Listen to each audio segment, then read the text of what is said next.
Rugby League on Sky Sports. Sponsored by Stan James, the sports bookmaker, whatever your sport.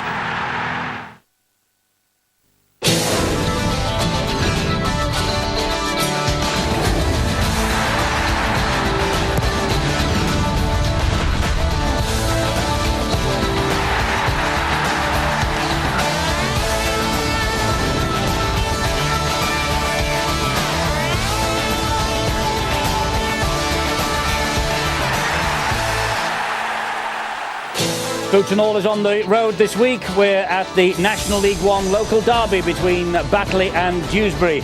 Geographically, there's just a good drop kick between the two towns, and so local bragging rights are at stake here, as well as vital competition points for them both. The Rams looking to go fifth.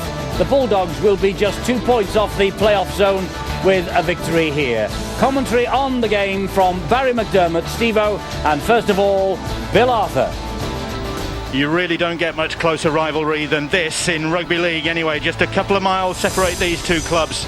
And besides local pride at stake here at Mount Pleasant, there are 3 National League One points very much at stake for these two sides. For Dewsbury Rams to consolidate their place, for the Batley Bulldogs to try and hold their slide. And they have Craig Lingard at fullback, the wingers Ash Lindsay and Ollie Marnes, Danny Speakman and Chris Langley the centres, the halfbacks newly paired together, Richard Colley and Tom Hemingway. In the forwards for the Bulldogs, David Rourke, Chris Lythe, Martin McLaughlin, Anthony Henderson, Craig Farrell and the captain, John Gallagher. And on the bench, Luke Stenchen, Mark Toohey, Luke Menzies and John Simpson, and the coach, Gary Thornton. Dewsbury Rams come here on the back of an impressive victory over Leigh Centurions, with Ian Priest at fullback, Bryn Powell, Austin Buchanan on the wings, Andrew Bostock and Danny Moore on the centres, Francis Maloney and Dean Lawford the halfbacks. And in the forwards, Andy Hobson, Luke Haig, Dominic Maloney, Martin Robinson, Alex Bretherton and Pat Walker. And in the forwards, Liam Finn, Rob Kelly, Kevin Crowthers, Joe Helm, and the coach is Andy Kelly.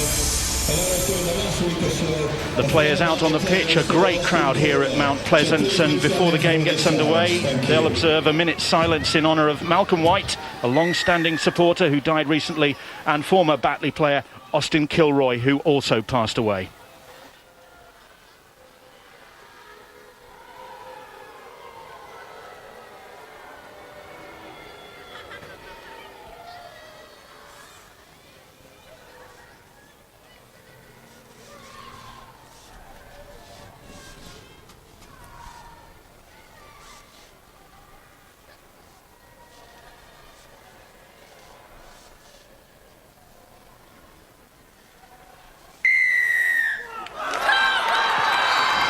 That'll be the calm before the storm here, because this, as we mentioned already, is a local derby. Gareth Ewer will have charge of it, and he can expect a fairly fiery start from these two neighbours.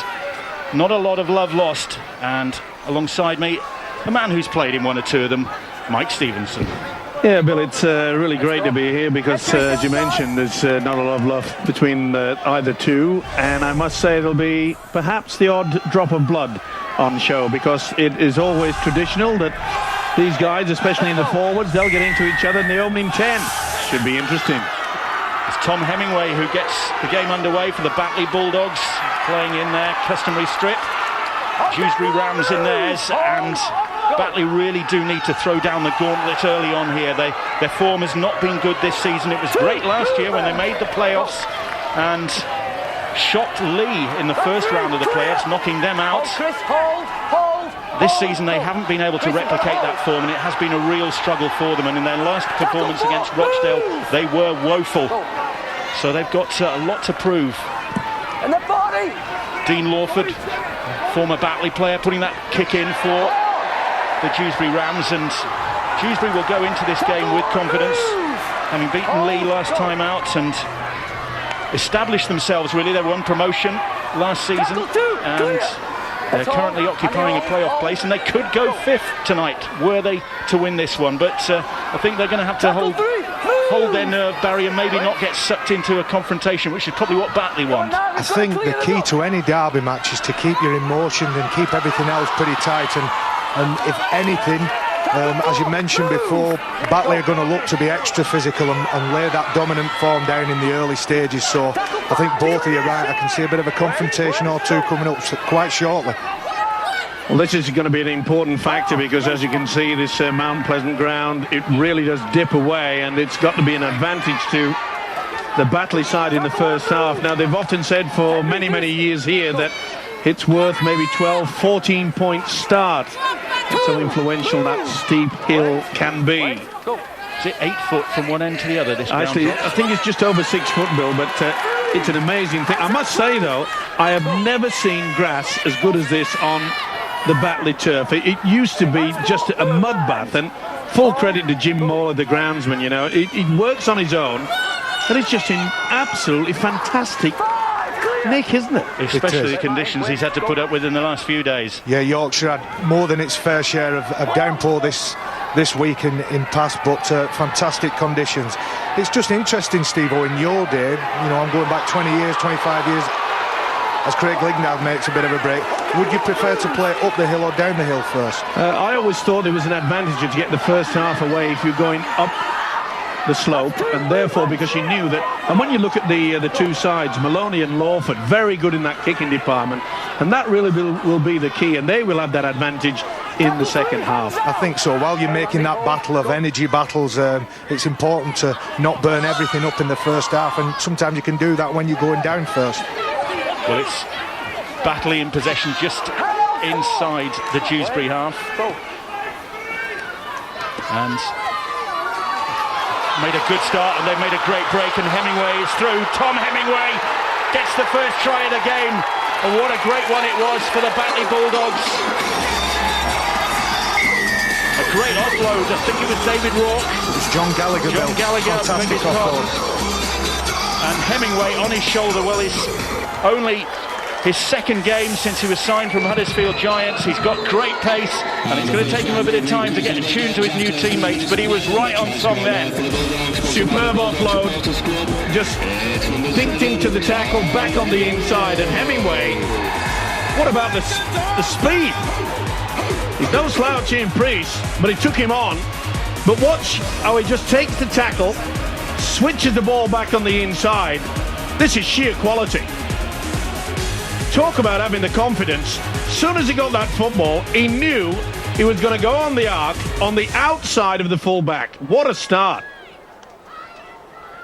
Well, Gary Thornton yet to take his seat in the stand, but he'll be delighted with that. That's what his side needed after their poor form of recent weeks, to steady their nerves.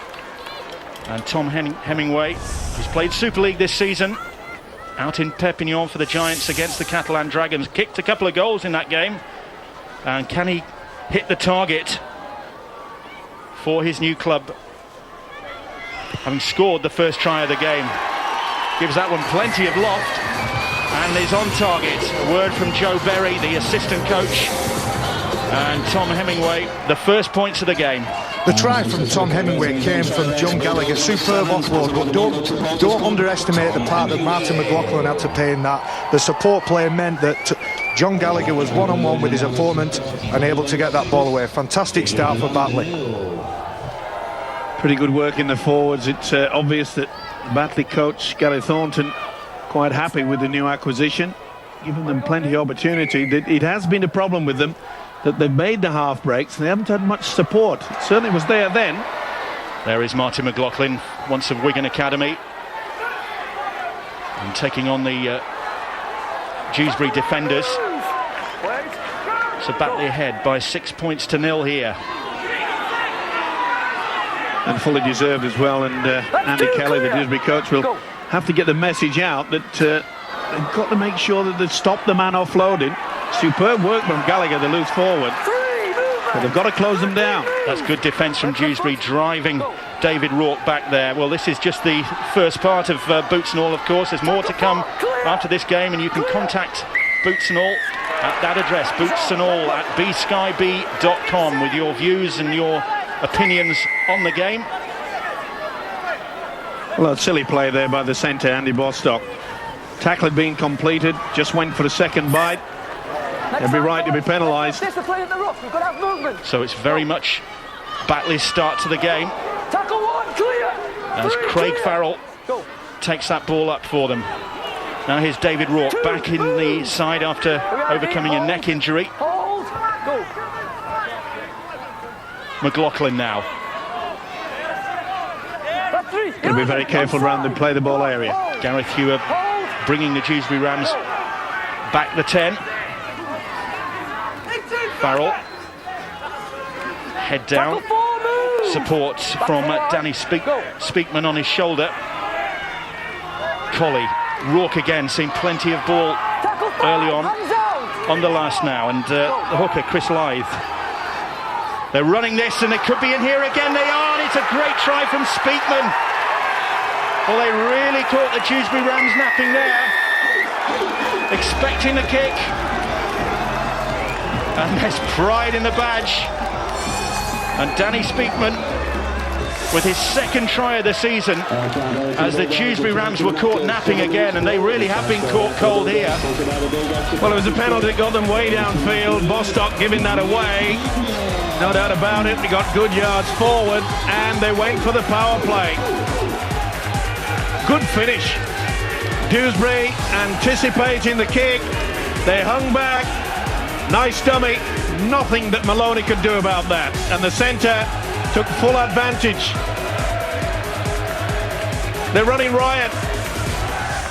Well, I said already, Bill, that this slope, you run about 12 points, 14 points advantage. They've certainly got that back. They've got 10 of them already. Unbelievable play. They are a bit shell-shocked, the Red, Amber and Blacks. Now Hemingway. Can he drift this one in from wide out on the right? He's well off target with that one. But the try from Speakman, 10-0 to the Batley Bulldogs. And Gary Thornton, in the middle of a working week for him. He works in the telecoms industry. And up and down the motorway during the week, but his mind has always been on this one, the big game for Batley supporters. Well, he certainly got the message out because it's been superb play. Perhaps Dewsbury thinking that they would just play heavily in the forwards, but they've been getting it out wide, and Dewsbury have to get their defensive line sorted out quickly. Quite an interesting tactical battle. Both coaches won the major awards in the National Leagues last year. Andy Kelly for League 2 and Gary Thornton for League 1, so some interesting tactics. Both teams seem convinced that throwing numbers at halfbacks will cause them problem, and it was no coincidence that Francis Maloney was the guy that had to stretch and really make that tackle. Fortunately, he couldn't get there in time. You do have an interesting clash in that halfback position, because you've got the old stagers in Maloney and Lawford up against the young guns in Hemingway and Colley. Hemingway just 20 years of age, Colley 23, and Maloney and Lawford the other side of 30. And at the moment it's the youngsters who are running the show. It's the Batley Bulldogs who are ahead by 10 points to 0. Well, they know it's going to be pretty hard going up that slope, but they've got to get back into basics, Dewsbury. With a little bit of the feel of the football. They've had very little possession. It's interesting, Steve, me and you both said that we'd when we played here, we'd prefer to go up the hill. You'd probably guess that Batley would know better than anybody else that a good start and a good kicking game can get you those early points and get you a massive start in the match. And also psychologically, maybe Dewsbury thought that, you know, we've got that second half going down the hill, and it has a great effect on the game. Neat little kick through, got a chance here. Lawford's kick took a ricochet. Buchanan was chasing it, but well dealt with by Ash Lindsay. Out there on the wing. Ash Lindsay's an exciting player, you know, Bill. Normally a halfback, very explosive, makes a lot of things happen with the ball in his hand, but unusually on the wing this week. Tackle 3, clear the rock. Great tackle there by the prop forward, Andy Hobson. He's a great character, Ash Lindsay. You might have seen him earlier on in the season on Boots and All as part of the Parachute Regiment project, when they took half a dozen players and turned them into parachute reservists. Some of them made the grade, some didn't. Ash Lindsay certainly made the grade. Really showed a side of his character there that won him a lot of admirers. Batley in possession and playing a very steady game here. They've settled well into the rhythm of this and dominating their opponents so far. A long way to go, and how dearly they'd love the 3 points here. 8th in the table, Batley, only 2 wins from 9 games so far, looking over their shoulders at that relegation zone. And Dewsbury in possession now, looking to mount a bit of pressure on the Batley line for the first time in the game, really. It's true, and we've talked about the pitch, and we don't want to labour the point, but it is definitely a factor, and probably when you're playing up the hill, it is a bit of a damage limitation until you get to the second half. But again, Batley with superb tactics early on, and a good run from Andy Hobson. He's still going, Hobson, taking them all on. Eventually it's McLaughlin who brings him down. That's lifted the Dewsbury supporters, and there are plenty of them here tonight, and they're behind that try line that Dewsbury are attacking at the moment, and Buchanan, I think, has got that one. Austin Buchanan was there for the bounce of the ball. Gareth Ewer doesn't need to consult video referee Tennant, and wonderfully well worked that try from the Dewsbury Rams, and Buchanan gets his 4th try of the season. Great work down that short blind side. Good work from Hobson, got him into the position, and it was the little chip over from Lawford.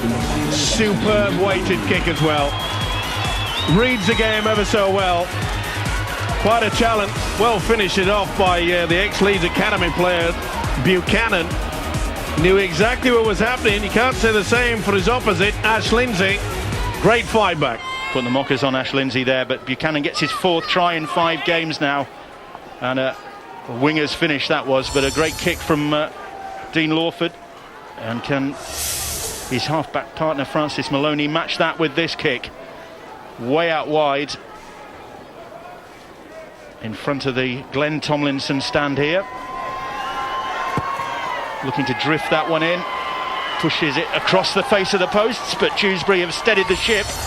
10-4 the scoreline in Batley's favour, and the first real threat on the Batley line, and Batley cracked. A fantastic charge by Andy Hobson. He went that far upfield, he had a nosebleed, didn't he? But terrific leg drive, and you talk about fitness. One thing these lads in the National League aren't short of, it's desire and power, and it was well in full show there.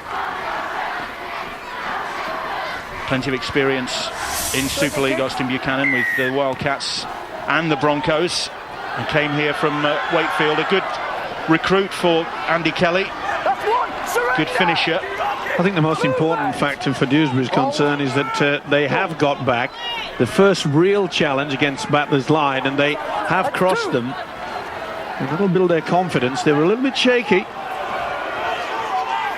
Again, the big fella Hobson getting through a lot of work. This is the kid I'm looking forward to see. A massive game from him against Whitehaven, and speaking to Andy Kelly on the week, he's got massive raps on this Maloney kid. That's Dominic Maloney, a relative of Francis. And Dewsbury on the halfway line. Maloney, Francis with the kick. And Craig Lingard just nonchalantly watching that one run dead. Well, it didn't, so he decided to run it back, and did pretty well to get back to the 20-metre line. Pretty good tactics as well there by Francis Maloney, not giving it much air because the wind's against it. Did well to the full-back. Craig Lingard been playing a lot of his rugby in the last year or two on the wing, but has scored lots and lots of tries. If I remember rightly, he's the club's highest try scorer, so there's plenty of pedigree in him. That's right, 139 tries as the replay for the high shot, and David Rourke, the shoulder in fact from Hobson. Well, I can't believe that the official has actually penalised him, because it definitely was the shoulder. I think it was for offside, Steve, or they're showing great urgency at Dewsbury, and he hasn't made touch with the kick. Oh, that's criminal, waste of possession like that, and an opportunity to pin Dewsbury down, and Buchanan runs it back at them. So they've let the chance slip there, and that's the sort of error that can cost you dearly. So Dewsbury have the ball back, and here is Dominic Maloney now, former Castleford Academy player. It's just basic rugby league, that's all that's needed by the Dewsbury side. He's basic, Andy Hobson. That's all they need to do. But probably that was what they were missing in the first 5 or 10 minutes, just some good yardage plays. Nice safe rugby. And Hobson wants it back, but it's on the last. It'll be the kick. Lawford directing his troops. He's going to hoist that one out wide. Marnes is under pressure, does well to take that. That's experience for you. Didn't like the challenge from Bostock. Ollie Marnes there, Steve. Are you from Dewsbury or Batley? he has a look at you, him. Yeah, he certainly has. A lot younger though, but it was a great take under a lot of pressure. Didn't like it. Similar athleticism, I thought, as well. Listen, mate, I'm not saying he was your brother. Dewsbury having to be careful there, lifting the man in the tackle. Lindsay not impressed. His Rourke once more. Pretty important now that Dewsbury don't give away another penalty. They've given away 2 already. And they've allowed the Bulldogs to get well and truly back into a good position. Work it on, work. McLaughlin is tackled just over his own 40-metre line. Colley. 16 minutes. This is about the time in a match where changes start to be made and again tactics start to come into play. Hemingway puts the kick in, and that one's going to stay in the field of play. It's a good kick as well from Hemingway. He's shown well here early on with that try. He's missed the tackle there though, and Ian Priest running it back and running it back. That was a high shot, surely. Runs into Chris Langley. Claiming an elbow. Langley heard you. They got a tackle. Claiming an elbow. I think he might be right there, mate. Yeah, there's a bit of 50-50, I believe, but lost his cool. Looked pretty high. You see on the slow motion. There it is. It was a combination of both. He lost his cool there. That'll jar your teeth. Get the ball off. Okay, go. Kevin Crowther's slowly to his feet on halfway. Here's Danny Moore now. Moore, Langley was high again. And he's appealing for the knock-on, Langley, and he's got the decision in his favour. Well, I was a little bit disappointed with him because it was yet another high shot, no doubt about it. Yeah. And then he's lost possession, not surprisingly. Get your nose rattled on that one, but it's always spicy affairs. These derby games, especially between Batley and Dewsbury, and nice little step there from Colley Colley, almost through. Needed a good tackle from Bretherton. Just managed to get a hand on him, halt his progress. John Gallagher now. Younger brother of Tommy Gallagher. And It's off, here we go. Well, almost. Let's get out. Craig Farrell didn't like that. Well, it was building, wasn't it? I wouldn't say that it actually boiled over, but I think the top of the pan was rattling. Hold it. As you can see, he went for a second one. Dominic Maloney said, I'll get one, and then he gets one back. Calm down, fellas. Blood on Craig Farrell's face as the officials consult.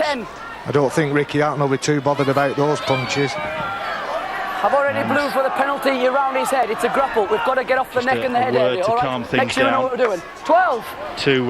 To Maloney. You've got the penalty. Don't take things in your hands. I know. I'll give the penalty. Make sure you keep it out. All right. Get out Craig discipline. Farrell, blood on the nose, and just making the point it's not the first time. So just the first hint of a bit of passion in this game, boiling over. John Simpson is on the field and taking the ball up for the Bulldogs, taking it up strongly. Here is McLaughlin again, looking for the confrontation and finding it in Hobson. Struggling to get to his feet. Hemingway now. Hemingway trying to put the step on them. There's 3 of them to tackle him. About 5 metres out. Gallagher. Interesting to see, Bill, whether they go for the kick or whether they go for the power play option. Lythe was very close there. Hemingway with a little kick, looking for Langley. The ball's come back. Did he play for the ball, though? No. Is it back to one? There's no signal from the referee yet. No, we're on the last. Gallagher puts the kick in again. It's still alive. It's still on the last here. And then Simpson goes without it. Took a big gamble there. Danny Moore went right in early. Did he time his tackle? Did he take the man before he received the football? I think he might have got away with it. It's interesting to contrast the 2 subs. Batley have got 4 forwards on the bench, and Dewsbury have gone for a half-back, a second row, a forward and a utility player. So very contrasting benches. Dewsbury withstanding that Batley assault on their line. It's the Bulldogs who are still ahead by 10 points to 4. They've upped the tempo slightly of Dewsbury, which they had to as well. Lawford with a kick. That's another well-weighted one. He knows this pitch, Dean Lawford. He's played here as a Batley player. Good defence. Marnes, good kick and good chase. forced across the field. Now here goes Ash Lindsay. Second tackle. Hands out. Struggling to get to his feet. Let's work at the ruck. Crowthers taking his time there. 3, clear. Go. Langley felt that challenge, I think. It's getting quite fierce out there. Simpson did well to hold on to that. Tackle full move. Tempo seems to have upped a little bit, It's hasn't getting it? tasty, isn't it? Good work from Farrell. Tackle 5 is held. Former Hull and Hull Kingston Rovers player Craig Farrell comes from Scarborough. Go. Collie puts the little chip kick in. Oh, well taken by Ian Priest. Did really well there, the full-back, and he's keeping it alive. Lawford stretching for that one. You can almost, as Priest set off, you can see Lawford thinking, oh, not me. Don't pass to me. Terrific skill from the full-back there. Look at that. Yeah, he's in outstanding form, isn't he? He's a tough cookie as well. But you're right there. Dean Lawford is a bit long in the tooth somewhat. He was desperate, wasn't he? Oh, it's got to be a penalty, surely. Well, Morn was picked up and dragged towards the touchline. They're lucky to get away with that. Joe Helm on the charge for the Dewsbury Rams now. Lawford, Maloney. The ball with young Pat Walker, the loose forward, and Walker, high hopes of him from coach Andy Kelly. On the last now. Maloney will hoist the kick. This one's straight up in the air, doesn't get a great deal of distance either. Oh, well picked up by Bostock, and Bostock stretches out. He could have done his shoulder, but he's hurt there. What an effort though, but he may have paid the price. There's nothing worse than when you reach out and then you get the weight behind you. It just ricochets and pulls the joint, and he's in a lot of pain. That could be a rotator cuff injury there, definitely. Well, we used to call them shoulders nowadays. Well, I'm a bit more technical than you. You certainly are, but again, the option of the kick, Maloney got plenty of height and the wind held it, and they paid the price of not going for it. Watch how he reaches out, watch the shoulder. Oh, his own weight would have just stretched the joint and the ligaments. You have to go for possession. They failed to do it. And Danny Speakman has paid the price for not going for it. Full effort from this guy. But it would be a tragedy if he has to leave the field, but you can see the pain that is in already. Well, Maloney's kick didn't appear to be causing that much danger. It just went straight up in the air, but everybody else watched it, and Bostock was the one who reacted. And that's earned his side 4 points, but it could be at some considerable personal cost, because he's still out on the deck as Maloney lines up this conversion attempt. Successful with that, and the scores are level. So that great start from the Batley Bulldogs has been for naught, and they are pegged back at 10 points apiece, and Bostock in all sorts of discomfort there. I'm just going to be a little bit technical, me. I think if Bostock has the ball in his hands rather than wedged between his fingers in his forearm, it was a good maybe a yard over the line, so he wouldn't have had to stretch as much. The fact that he stretched meant that his arm was a lot further away from his body than he would have liked. Does that make sense?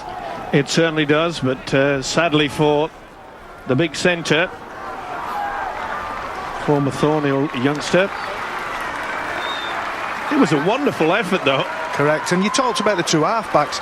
You've got youth and experience for Batley, and you've just got guile and experience on the other side. And Francis Maloney and Dean Lawford, I would hazard a guess that they're one of the better partnerships in the league at the minute. Well, when it comes down to kicking, both tries for Dewsbury have come from courtesy of those two that Barry has mentioned. The first Lawford kick into the corner. There's some passion here on this set of six. I've just seen one of the Batley players fired up. He's lost that ball. Yeah. Expensive error. And that came from intimidation, speed of the line, and just good shots from Batley. Joe Helm really took it into the Batley defence there, but lost control of the ball there. And Batley will get possession in a very useful position. Meanwhile, Dewsbury having to do some reshaping. Andy Kelly without centre Andy Bostock, probably for the rest of the game now. It was a great hit though, wasn't it, from John Simpson, the big boy. Gallagher trying to go on his own, certainly had the Dewsbury defence on their toes Well, this is where Hemingway and Colley have to start combining. A lot of pressure there. Andy Kelly knows they're under the coach. Good work from John Simpson, and Simpson is over the line. He's held up. Take the ball, Says Gareth Hewer. Good defence from Dewsbury there, so he takes it back to the 10-metre line. Play the ball. Just for a moment I thought he was going to be able to stretch out. Hemingway is weighing up the options. Henderson takes the pass, but Henderson's going back. And there's another high shot there. Kevin Crowthers was in there, Helm as well. High tackle. I think it's Crowthers that Gareth Hewer is pointing to. Well, he certainly picked him out. Was it a swinging arm? Certainly looked high over the shoulder. This will give you a better indication, but on with the game. Here's Big John Simpson again. Former Huddersfield and Halifax player Simpson. He's tackled though. Colley, Farrell. Colley again, he's into touch. That's good defence. Maloney all over him. Oh, they're really gung-ho. A little word of advice from Priest as well. Fantastic defence there from Alex Bretherton, I think it was, first of all, but that's the way to lift and inspire your teammates. It was a good little double run around, wasn't it, with Colley, but they picked it. Great technique. Caught the guy on his chest, wrapped both arms around him with the help of a teammate, just escorted him into the over the sideline there, sorry. So Dewsbury have possession from the scrum on their own 10-metre line. It's 10 points apiece here at Mount Pleasant. Morn is tackled. It's good play as well from Dewsbury. Quick play of the ball. He just called Batley a little bit napping there. Probably disappointed that didn't get points on the board. Batley will be disappointed, having had that great start, those early tries. So plenty to talk about here already. There'll be plenty more to talk about, I'm sure, in the rest of Boots and All, and you can contact the programme, Boots and All, at bskyb.com. That is a great kick. Up the hill, let's see what the chase he'd like. A little bit lax, there's two there already. Mons. That's what happens when you have a scattered kick chase defence there. That's what happens. One pass and you're in all kinds of trouble. Farrell going across the field, looking for a gap in the Dewsbury Rams defence. Langley, bang, shrugs off that hit, goes looking for a second, finds it in the shape of Joe Helm. Up to the halfway line. Plenty of enthusiasm from both sides. Really are running onto this football. The fitness level is pretty high. Luke Stenchen takes the tackle, former Leeds Academy player, as was John Gallagher there. Now, they haven't utilised that dip into that corner once, Batley, which has rather surprised me. But look what they do. No, they don't. They put it up in the air, but I thought you were going to be so spot on there. Well, it's such an advantage. Well, that kick was easily dealt with by Ian Priest. Are they targeting the fullback? Are they trying to give it the fullback for the first tackle because maybe he's better off for Batley, or for Dewsbury, sorry, when he gets the ball from acting half and scoots away? So sometimes you've got to look a little bit closer. Batley offside. But I must say that the way that Ian Priest, the Dewsbury fullback, has been playing so far, quick tap, that's good thinking. They gained valuable metres forward there. There's Dominic Maloney again, making grounds for the Dewsbury Rams. Here's Joe Helm, former York City Knight player, 5 seasons at York. Signed the start of this campaign by the Dewsbury Rams. Maloney now. Walker. Bretherton.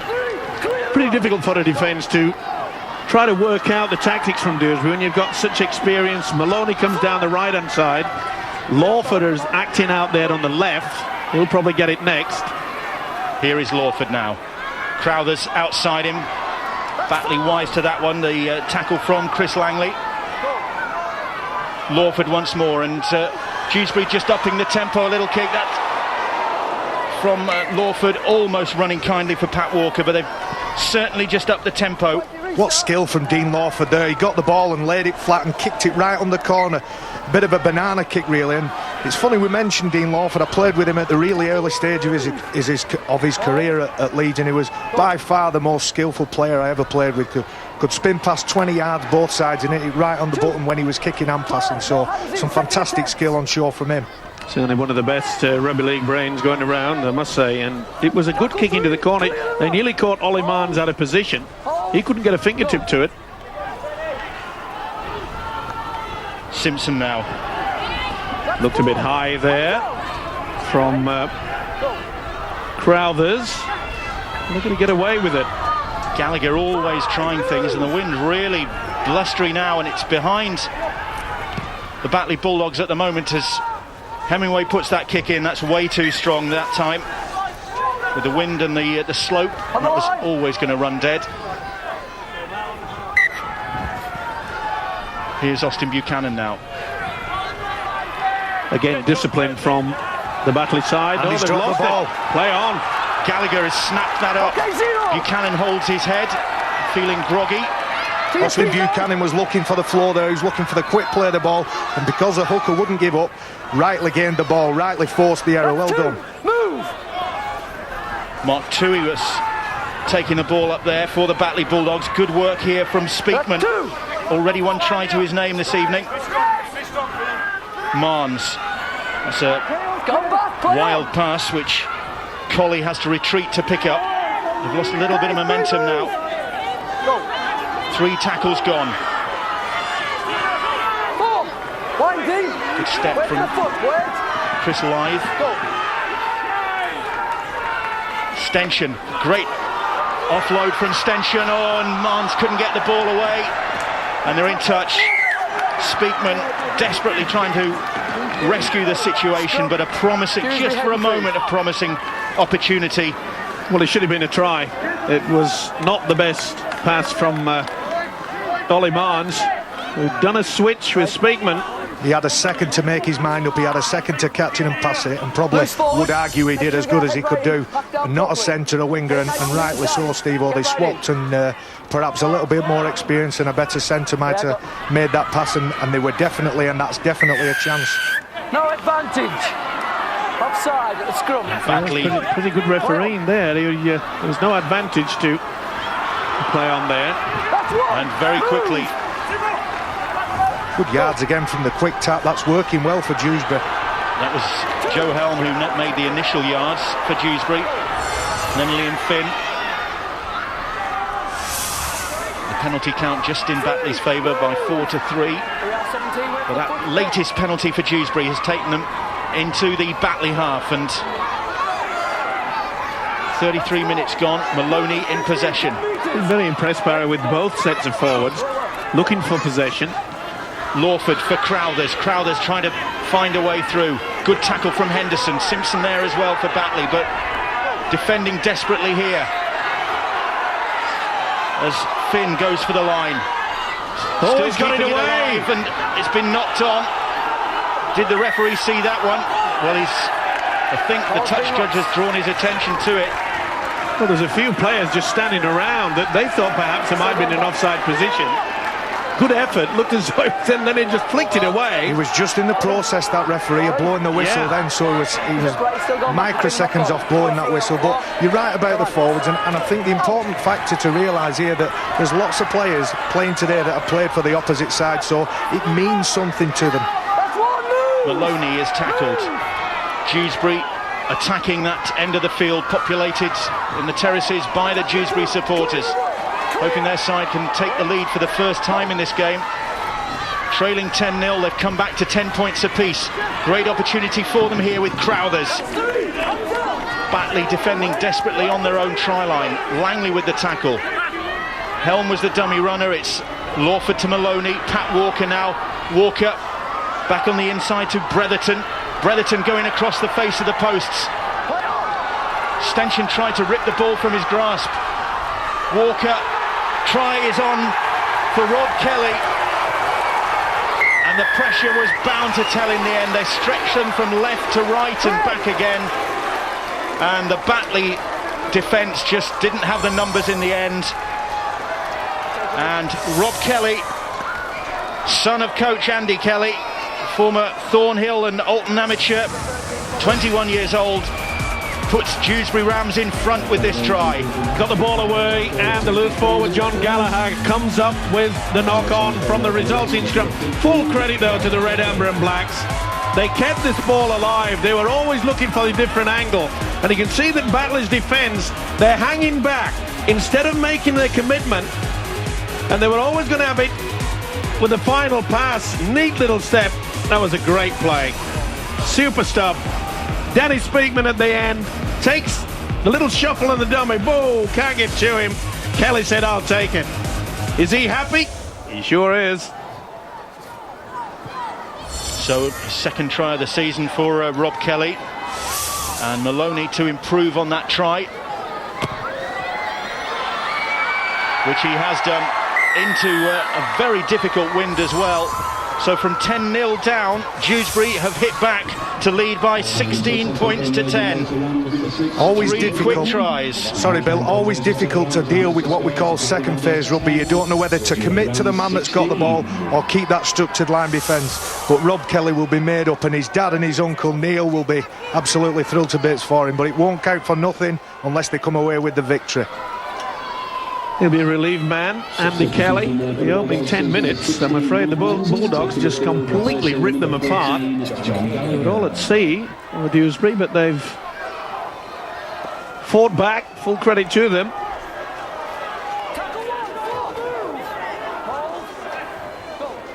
So Dewsbury, and they'll have the wind at their back and the slope in their favour in the second half.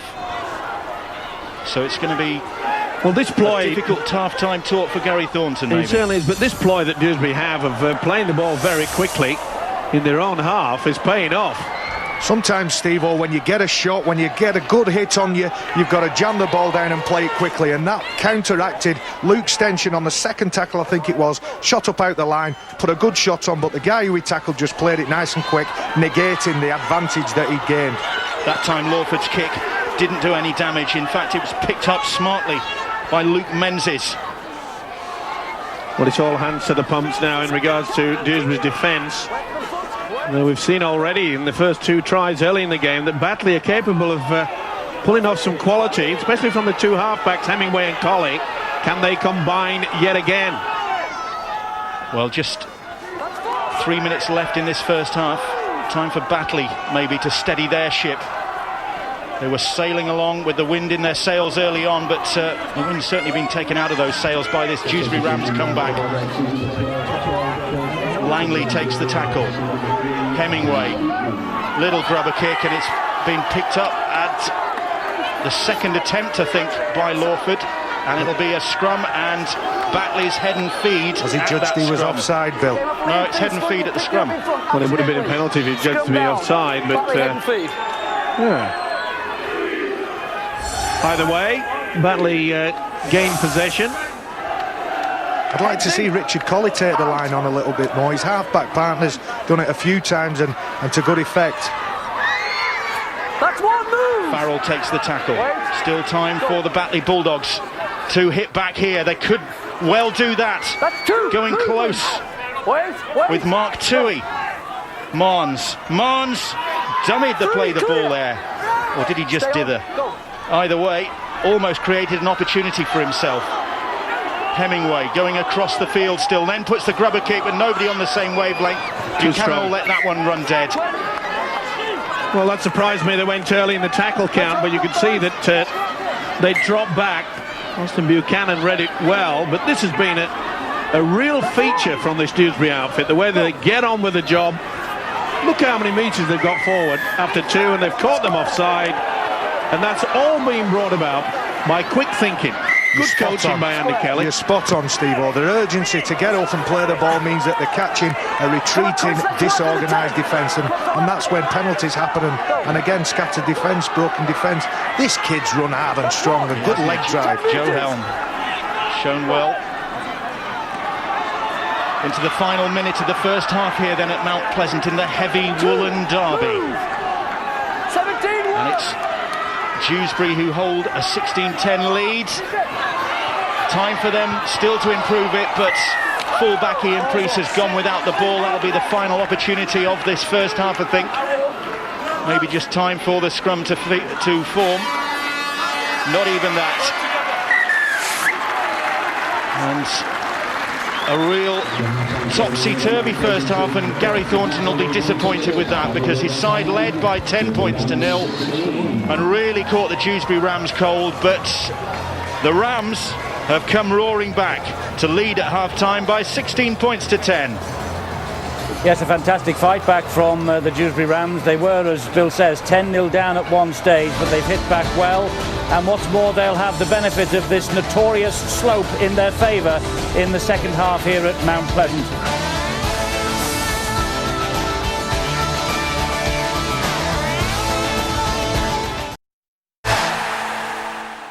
Boots and All's on the road again this week. We're featuring Rugby League's closest local derby. The clubs are separated by 2 miles. The towns at half-time are separated by 6 points.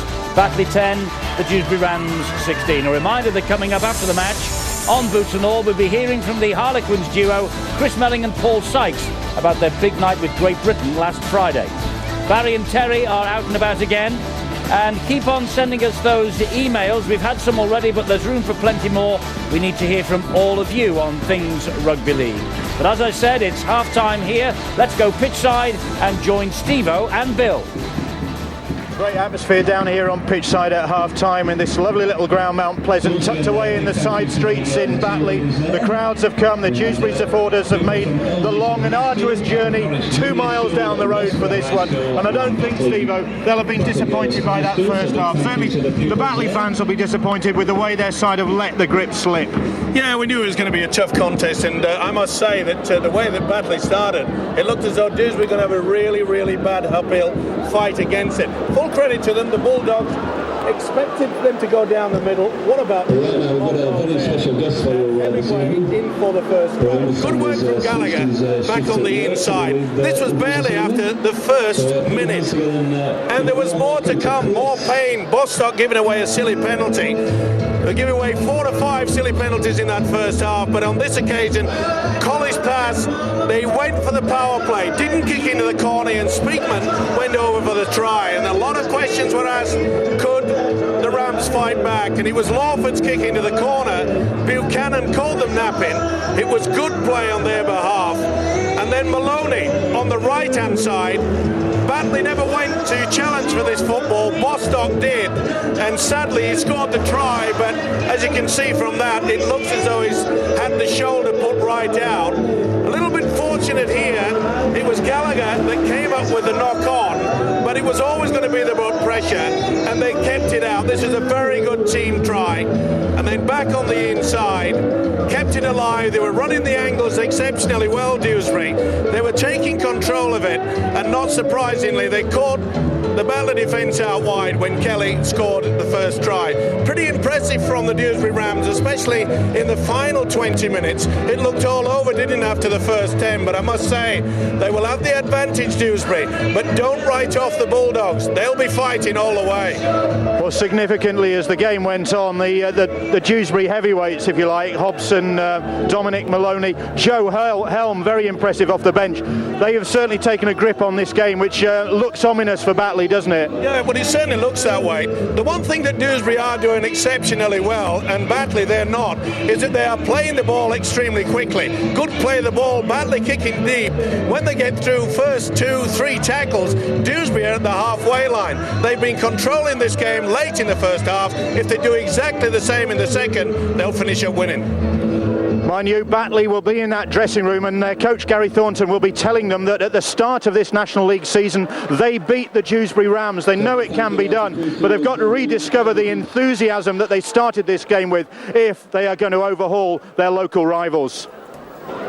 Thanks to Bill and Steve-O. Then the second half coming up, but don't forget you can keep in touch with us here at Batley via the email with all your rugby league views. The usual address. We'll hear from you, I hope, in the second half.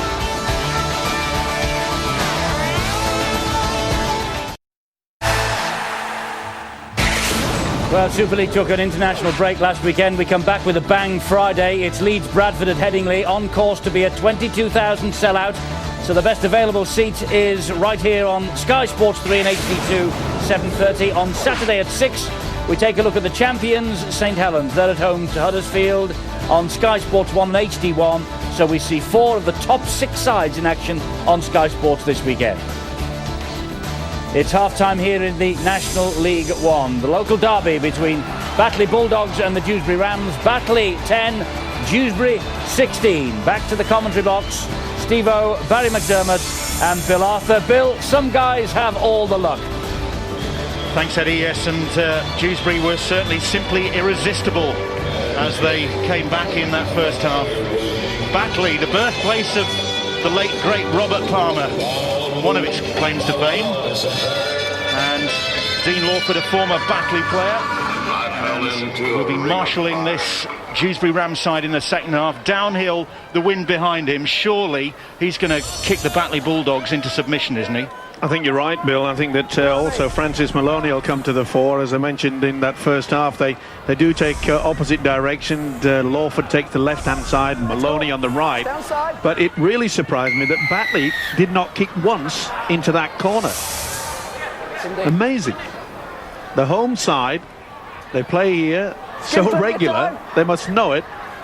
Every inch of this ground. Well, you say that, but in Hemingway and Colley, of course, they've got two young players who don't know it that well, and they're just getting to grips with playing on what is a bit of a different ground in this day and age, isn't it? I just touched on it, the half-back partnership. I just feel that Colley needs to take the line on a little bit more. He's not much of a threat when he stands and passes. He's not committing anybody, and that half-back partnership is vital to Batley at the early stages of this match.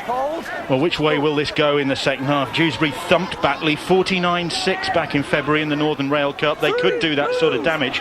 Then again, opening day of the season, Batley beat Dewsbury 24-16, and hooker Chris Lythe got a hat-trick that day. So don't really have it in them. Don't write them off, Bill. I've seen it so many times that, you know, you could come out in the second half and you think to yourself, and that is a bad mistake.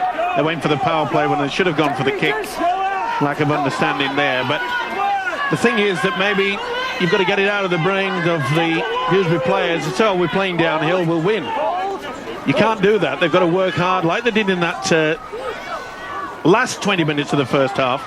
They were impressive, Barry, with their forwards. Absolutely. I just think the strength is coming off the bench, and you just had to look at the urgency that the Dewsbury players showed in that previous six, or in this set of six, where they just put the ball, got it off the Batley player, put it down and played it straight away. Great shot there. Luke Stenchen it was, really put the shoulder into Dominic Maloney. There's a bit of passion out there at the start of this second half.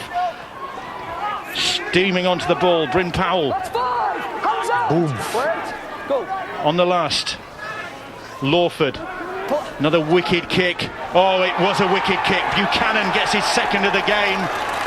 Gareth Hewitt, I think, will want to see whether the winger was onside that time. He was there very quickly, and Ray Tennant, the video ref, will have to have a look at that. But Lawford, as expected, that banana kick again. That banana kick. He's looking one way, kicking the next, putting everybody in. Yeah, I think he's well okay. In confusion. Buchanan. There's a carbon copy, isn't it? Yep. Of the first half, and yeah, I think he's okay. Timed it perfectly.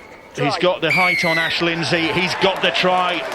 Austin Buchanan's second of the game, and that's ominous for the Batley Bulldogs at the start of this second half. It's happened before, hasn't it?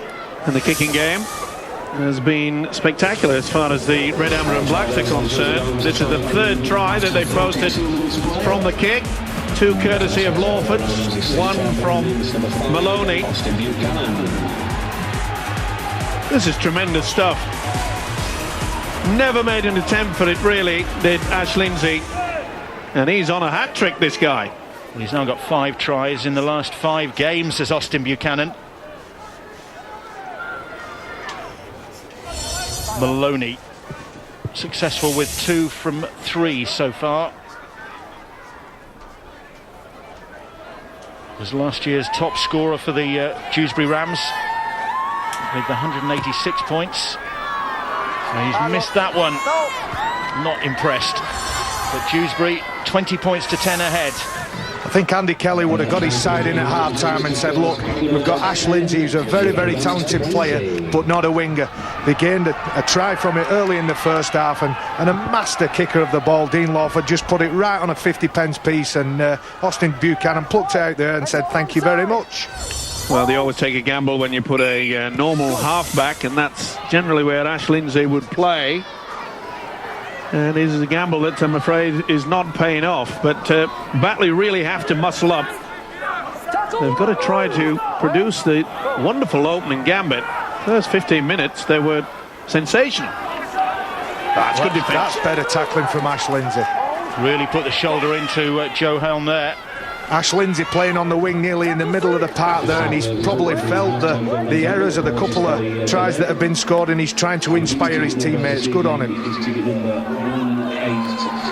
So Batley with some solid defence there from Luke Stenson. Let's go to the sideline, get some half-time news from Ben Pro. That start for Dewsbury, Will, in the second half was exactly what Batley coach Gary Thornton didn't want. His watchword in the dressing room at half-time was enthusiasm, and particularly in defence. He wasn't happy with the easy yards that Dewsbury were making, and that will not have pleased him at all. More problems for Batley as well. Danny Speakman, who limped off 5 minutes before the break, he had some ice on the right ankle. We think it's sprained. He certainly won't be returning, but it's even worse news, I'm afraid, for Andy Bostock. He was injured scoring that try for Dewsbury. Well, it's a problem with the AC joint on his right shoulder. He's gone for an X-ray to hospital, and it doesn't looks very bleak, certainly for Andy Bostock. Expensive 4 points from a personal point of view from Andy Bostock then. I told you it was the acrocavicular joint, didn't I? Dr. McDermott. A little knowledge is a dangerous thing, you know. Especially for me. Don't we know it? Ooh, could have been a flop there from the big fella John Simpson. Went in pretty late. It's better defence. A little bit more enthusiasm needed. Came from Tui. But Dewsbury certainly have dominated the opening 5 minutes of this second half, scoring a try and coming down the hill at a rate of knots, and that's a high shot on Bretherton. A bit high, Chris Lyth. Looking a little bit ragged, and it's what was occurring in the final quarter of that first half, in as much that Dewsbury quick play the ball, very eager, quite keen, and I'm afraid the Bulldogs are struggling to get themselves sorted out in and around the play the ball area. 9 penalties in the game, and Hobson straight up the middle. And Helm, another of the big guys, and these two big blokes are doing a lot of damage for the Dewsbury Rams. He's impressed me, hasn't he? Helm has been very good. Hobson was the dummy runner that time. Nice tackle. Maloney was cleaned out that time by Mark Tui. He's lifted the intensity in defence since he's come on. But they could be in here. That's more good defence over on that far side. Craig Farrell, I think it was, with the tackle. Quick hands into the corner. That's the way to go, but full credit to this scrambling defence. Yeah, that was well pretty done good by stuff. Farrell on Bryn Powell. The Welsh international saw a chink there, but Farrell shut the door and slammed it firmly in his half. And look at the possession in the second half with Dewsbury well in control there, and Batley struggling to get out of their own half. It's going to be interesting to see how Batley handle the quest of going up this hill. But the point that we were making in the first half, that the Batley side would know what to do. You would think that Gary Thornton has educated his halfbacks and said, look, this is what I want from you. But in a lot of respects, when the guys go out on the pitch, it's nothing to do with the coach. Possession and territory is massive now for Batley. They've got to play Dewsbury nearer to their line than their own. But they're struggling to get away from their own line at the moment. They've been driven back towards it. Well, Batley unfortunate there. It really looked as though there was a man sprawled in the play the ball area. Should have been penalised. Well, Gareth Hugh has let this game run, hasn't he? There have been 9 penalties, but there's been plenty of open play. Henderson. Plenty of heavy stuff as well. Henderson still legs pumping, and then the legs leave the ground and he goes back. Eventually plays the ball. Oh, kick pressure. Well, Hemingway really wasn't expecting that to happen quite like that. Pat Walker, it was, rushed out the line and just put lots of kick pressure, and it was just a hurried, quick as you can, get it away, put it on the toe, and hence the gain of about 15 or 20 metres. Spot on, Barry, the pressure that you apply. Let's get it tidy. Kick was Heads poor. in. Heads in. Get in. So Dewsbury will take possession just inside their own half. The ball with Bretherton. Alex Bretherton, Move. former Wakefield Academy player. And here's Joe Helm, and Helm, he really has worked hard. He's come out of the scrum at front row and chased about 60 metres there to get the second hit up. Mark Tui's been putting himself about as well in defence for the Batley Bulldogs. Maloney and Lawford combining. And now it's with Danny Morn, and Morn almost through. It needed a good tackle from Tom Hemingway to stop him. Pat Walker, Lawford, Kevin Crowthers. Now will it be Lawford or will Francis Maloney get the kick away? It's going up high off Dean Lawford. It is. It's another kick for Lindsay to deal with, and Lindsay manages to pat it back, and it's tidied up by Chris Langley. They got away with that one by the skin of their teeth. It was almost went pear-shaped for them. Again, good tactics. The experienced captain Dean Lawford going into that left-hand corner. Oh, that's a good run. Chris Langley, he's been around as well. He's only 26, but experienced with the Bulls and Huddersfield Giants. Now teaching in York. Farrell. They need something to lift their spirits, the Bulldogs, at the moment. Maybe the half break, maybe the chip over the top. There's no sweeper in there. Batley aren't asking any questions, Steve-O, because of the position, because of the place on the field where they are, but that's intelligent. He's chipping and chasing, but Priest did really well there. You know, if any young guy that I've seen on a football field looks nothing like what a rugby league player should be, it's this Ian Priest. He runs in awkward, good option. We were calling for the little chip over the top, but he just puts his body on the line, this kid. And what should a rugby player look like, do you think? Not like him. 10 metres. But don't all fullbacks do that? I mean, oh, great ball, Hobson. And Maloney is away. Good cover defence. Needed to be a good tackle. But they're still coming forward here and here. Oh, Priest, we've built it up. He was kicking the goal already, was a full-back. Oh, and he looks to the skies. He was on the right line and all. He'd gone straight into the gap, just on an inside slide. The defence was going the opposite direction, but I think you're right. Fantastic offload from Andy Hobson there. He was careering down the middle of the field, Priest. He was like a runaway train. I think you're right. I think he was putting the hand up in the air and waving to his mum and dad in the crowd before he caught it. 7. Well, they've come up with a knock-on, and Batley will come up with a possession, but again, they'll be coming out of this scrum and looking at this steep hill to go all the way. It's a big climb, isn't it? It certainly is, and the way that Dewsbury are defending, they're going to find it difficult. Gallagher. The point I was making before, Dewsbury, when they've been in good positions, have had second phase rugby, they've been offloads, there's been intelligent cutting passes. Batley can't do that because they're virtually on their own line all the time. By the time they get in good position, it's time to kick. They've got to break that cycle. Well, this will be the first time on their set of 6 if they get anywhere near the halfway line, and they can do that now. This is where it's got to be a good kick and chase, apply the pressure. Oh, they've got the penalty. Oh, they needed that. And Dewsbury just too quick off the mark there, and John Simpson was tackled by players who'd come from an offside position. Chris, come on. They want to take the tap. Remember, they missed in the first half the kick for touch. It is quite windy against them. Go. First real opportunity then in this second half for the Batley Bulldogs to put some pressure on this Dewsbury defence. It's been all Dewsbury so far. So they come down the short side. Colley doing as asked by Barry Mack and taking him on that time. Now here's Hemingway. Bit of pace about him this time, and then Hemingway slips into the challenge from Kevin Crowthers. They haven't got to panic, Batley, now. They've got to try to keep down that. OK, if they can't get over the trial, then at least try to get a second set of 6. Here's the offloads we were calling for, exactly. They've done well. Simpson who got the ball away to Mark Tui. Got to be a dink in the in-goal area. They've got to try to get it back. On the last, Gallagher with a little kick. He's chasing it. Oh, and Priest does well again.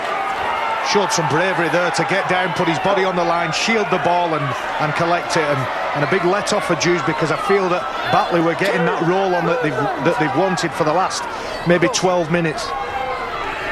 It really does fascinate me to see him Priest, the fullback. must weigh about 7 stone. Look at that, bang, body on the line. Who cares? That's good thinking. Kicking early in the tackle count. Francis Maloney's saying, let's just get down that bottom end. And Steve-O, you picked it right. That bottom left-hand corner of Dewsbury's. Lindsay now, it was Lingard who ran it back, and Lindsay, that's a great break. He's got Hemingway outside him if he can reach him. Now Hemingway, let's take it. And Buchanan could go it was a to the dressing room. It wasn't a swinging arm, I think it was just a... One guy going one way, one guy going another, just stuck his arm out. It was a grab. Wingers can't tackle anyway. Dewsbury 5.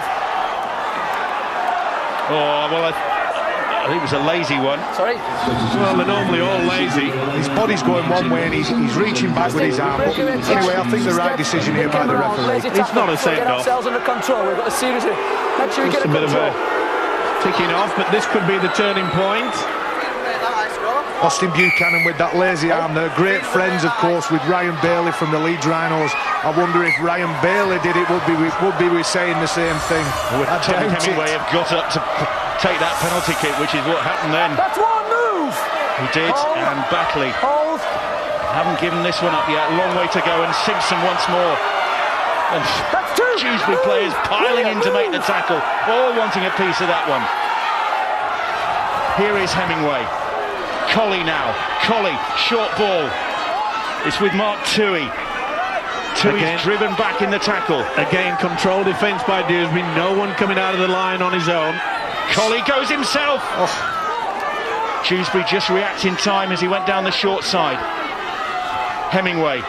Step from Hemingway, not fooling anybody that time, and it's on the last. Needs to be a good kick now. Gallagher is there to take over the kicking duties. Shape to kick, tried to go himself. That'll be the turnover. That is not good tactics. It's not, but they're turning the ball over in the right part of the field. I think that's a poor option, but not a bad place to give the ball over. Here we go. Well, it's a spirited resistance, this, from the Batley Bulldogs. They've seen their lead. Eaten away, and it's been snapped up by Craig Farrell. Farrell trying to go himself. He's still going, is Farrell. And eventually they stop him just a couple of metres short. What good work from Craig Farrell that time. It's a great spirit from this Batley side here. Colley. High tackle. And he's going to get the penalty. Colley again, he's starting to take the line on and he's causing some indecision. And when a young, fit, athletic player is running at big forwards, you're always going to get mistakes and errors like that. Got to be the quick tap. No point going for the 2 points. And Hobson was right round the neck there, and referee having a word with him. Gallagher now, the ball out wide to Lindsay. Lindsay going for the corner. Can he get there? Fantastic defence, Dean Lawford. Unbelievable. He spun him on his back and then he rolled over Lawford's body. What a big body it is. This is incredible. Watch this. Come to me, roll over, and that'll do it. So fantastic, Dean Lawford. Well, what a great effort from Lindsay to try and get that ball down in the first place, as he was being spun around as though he was in a tumble dryer. Well, he's not noted to be the quickest player in the league as this fella, Dean Lawford, but the effort that he's put in there, well, they'll be talking about that for quite some time. And look at that, how that's lifted Dewsbury now. Look at the way they're charging onto the ball. Great commitment from both sides here. Oof. Maloney just managed to hold on to that one. So Dewsbury have weathered the storm up the other end of the field, and now they're coming cantering down the hill, looking maybe to kill off this Batley side. They lead by 20 points to 10 to the Dewsbury Rams. Well, Lawford was put under pressure momentarily there, but had the experience to get out of trouble. Well taken by Ollie Marnes, climbing to take that ball. I think it's a big shoulder charge from Andy Hobson. And what's Batley's enthusiasm, and how are they going to react? Fantastic short pass there. Lindsay is tackled by Liam Finn. Gallagher now. Gallagher for Chris Langley. Langley bursting onto that ball, but Austin Buchanan was there to make the tackle. So was Martin Robinson. Come on, Austin, we've got to make an effort. Lindsay. Good refereeing there by Gareth Hewitt. Quite a few of the players, especially Dewsbury ones, are just loitering in that play the ball area, but he's not giving the penalty. He wants to. That's a poor kick. Kick and fielded by Priest. Your mate's positional play was excellent there, though. He guessed it right. He had the whole of the pitch to go for, and Priest got it exactly right. A little bit of and he's won his side of penalty as well. Yeah, he's milked that very well indeed, as young Priest. He might not look one, but he is one, Steve-O. Oh, without a doubt, he's the talent. Look at this. Look, sir, look, sir, look, sir. Well, I don't really think he had to work that hard to get that, did he? Sufficient. So, Dewsbury up to the halfway line. Maloney. To Maloney. Dominic. That is. And now here's Andy Hobson. Hobson sent off earlier in the season against Whitehaven. Has returned to the side to have a big impact. Langley going for that ball. Buchanan hasn't got there. It's still going on. And eventually there'll be a knock-on somewhere along the line, and Gareth Ewer will bring him back to the 40-metre line, and Dewsbury will get head and feed at the scrum. Langley it was. Well, I think he just went for it. Well, he's deemed that he's actually gone for the football. It's so difficult with this new rule. It's good hustle from Batley, though, isn't it? Haven't they lifted? Well, they know that the clock's ticking away. We're approaching the final quarter, and at 10 points down, they've got to produce something. Bretherton almost ducking under the tackle there. Oof. And Maloney slipping into that one. I beg your pardon, it was Rob Kelly who was. Priest has gone without it, again. And Marnes has picked it up, and ever since he started extolling his virtues, his game's gone to pieces. That's amazing. They had the opportunity on 2 occasions to wrap this game up. He's mad with himself. Hemingway, Henderson. I'm just going to make the point, Barry, that Dewsbury haven't been down the Batley's quarter for quite some time. They've got the ability of Maloney and Lawford perhaps go for the 1 point. Good offload by Gallagher to Langley. Langley will take on Priest, and Priest will make the tackle. Stood his ground. Is 10 points in front any better than 11 points in front? I'm not sure, Steve-O. Oh, just psychologically. Batley supporters trying to lift their side. McLaughlin is on to try and do that one as well. It's got to be a good kick. Give the opportunity to try to regain possession, even if it's a dropout. Colley hoist that one, it'll hang in the wind, but there's no challenge there. But there's no challenge from Dewsbury either. The ball's come all the way back to where the kick was made, and it's been picked up by the Dewsbury player, by Bryn Powell. Well, what a schmozzle that was. And then they get the penalty. Well, Batley had umpteen opportunities to get that ball then, as Dewsbury stood and watched, and nobody wanted it. It was a lack of communication. It's yours, and then, no, it's not. It's anybody's. I think they were probably so keen and so eager to compete for that ball that not many people were behind the play, and the players that were behind the play weren't sure what ruling the referee was going to decision the referee was going to rule. But it's the old adage, always play to the whistle. Yeah, Robinson almost through there for Dewsbury. Hobson now, and Hobson has gone without it. Good shot from... Was it reefed? Good shot from Martin McLaughlin there. Came out the line, shot out and put the hit on Andy Hobson and dislodged the ball, should we say. I'm not sure he appreciated the way Hobson took the ball up then. Felt the knee was lifted.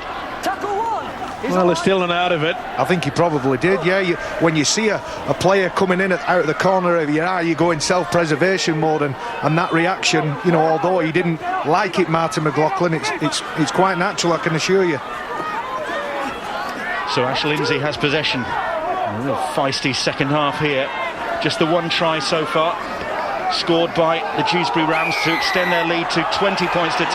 Henderson didn't like that. Tempers just starting to boil up again. Dominic Maloney, that's the second time he's gave away a penalty like that. A little bit of frustration creeping in, trying to lift his teammates, but I'm afraid you're not going to do it like that, Dominic. Dewsbury getting frustrated because they haven't put this game away yet. Oh, without a doubt. They think that they should have done it, but they need to just settle down slightly. Well, Batley know that if they can get points back here, they could yet make a grandstand finish here. McLaughlin taking him on out wide, and that's great defence from Dewsbury that time. Nowhere for McLaughlin to go. Colley. Here is John Gallagher. Had Henderson on his shoulder. Dummy runner needs something to confuse the defence. That's a good run from the hooker. He's close. Chris Lythe, who scored a hat-trick against Dewsbury earlier on in the season, very close there. Gallagher, Hemingway now. Hemingway puts the kick in. Buchanan's missed it. Oh, did Lindsay get there that time? He reckons he did. Ooh, I'm not too sure. I'm not so sure either. Well. I cannot believe that. It looked to be bobbling all over the place. Let's take nothing away from the kick into the corner. Buchanan, the scorer of 2 tries, have come up with an error. He had the chance to defuse that, but it looked somewhat dodgy. Touch judge was right on the spot. He was there. It was a good kick from Hemingway. Oh, there's no way. If we see the replay, well, this is controversial to say the least. We'll get it here. We certainly will. And that is no try. Did he have control of it? No whatsoever. It's kicked by Priest, I feel. The touch judge is in a perfect position. He's ruled on that. I think he's spot on. That's it. Can't go for it anymore. He's given it. I think he's spot on. Let's congratulate the touch judge. Well, either way, Ash Lindsay, who was at fault for 2 of those Austin Buchanan tries, has turned it round. He's got one back. And Austin Buchanan will be kicking himself.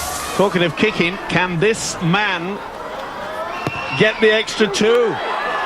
Hemingway has kicked that one into the teeth of the gale. And this game is really heading for a fantastic conclusion. Batley 16, Dewsbury 20. Well, the momentum is swinging. Look at that. Gary Thornton likes that. A really intelligent kick, bobbling on the floor. Austin Buchanan didn't do as well as he could have done, and it's always a contest in conditions like this when the ball's on the floor. Game on now, lads. So look at the enthusiasm now that's pumping through the bodies of this Batley Bulldog side. They looked out on their feet. Dewsbury had 2 golden opportunities, both by the same player. Ian Priest, the full-back, and put them both down. Well, we're in for a real classy finish here. Still plenty of time. 15 minutes on the clock. Langley in possession. Joe Helm back on the pitch. The first half when he came on had a real impact on the game, and his big charges really lifted his side. Can he do the same this half? They need it. David Rourke out there as well now for Batley, just taking the tackle there. And Hemingway. That kick will turn Ian Priest around. And the chase is good from the Batley Bulldogs to pin him down just good work from about John 12 Gallagher. metres out. Kick's only as good as a chase, and the loose forward was there. It's amazing what a try can do for a side. The rain coming down again in Yorkshire. There is Helm, and they're wise to him in the second half. They weren't going to let him get up ahead of steam that time. Mark Toohey again, that's about the 3rd or 4th time he's come up with a real impact when he's gone in and he shot off the line and spot the runner and just boom. The crowd's liking this as well. Really liking the enthusiasm being shown by the Batley side. And Maloney just trying to calm things down. Pin the Batley Bulldogs down inside their own half. Lindsay takes the ball just over his own 20-metre line. Ollie Marnes is there. Second tackle movement. Farrell on his haunches in back play for Batley Bulldogs, suffering from a bit of cramp by the look of things. You've got to give Batley a lot of credit, you know. They didn't give up the ghost. That's about the 4th time Anthony Henson has run at Dean Lawford. Maybe they're targeting those 2 players. Ooh, that was high from Dominic Maloney. They could pay the price because this man, again, has given away a silly penalty. He finished up in the neck. Come here a minute. Don't need you, fella. A young player, a very talented player with a great future in the game.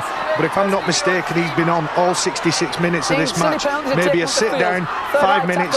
Look, get back to basics, Dominic. Okay, it's severe enough. Well, they could lose the game for them when midway through the second half it was the Dewsbury side in full control.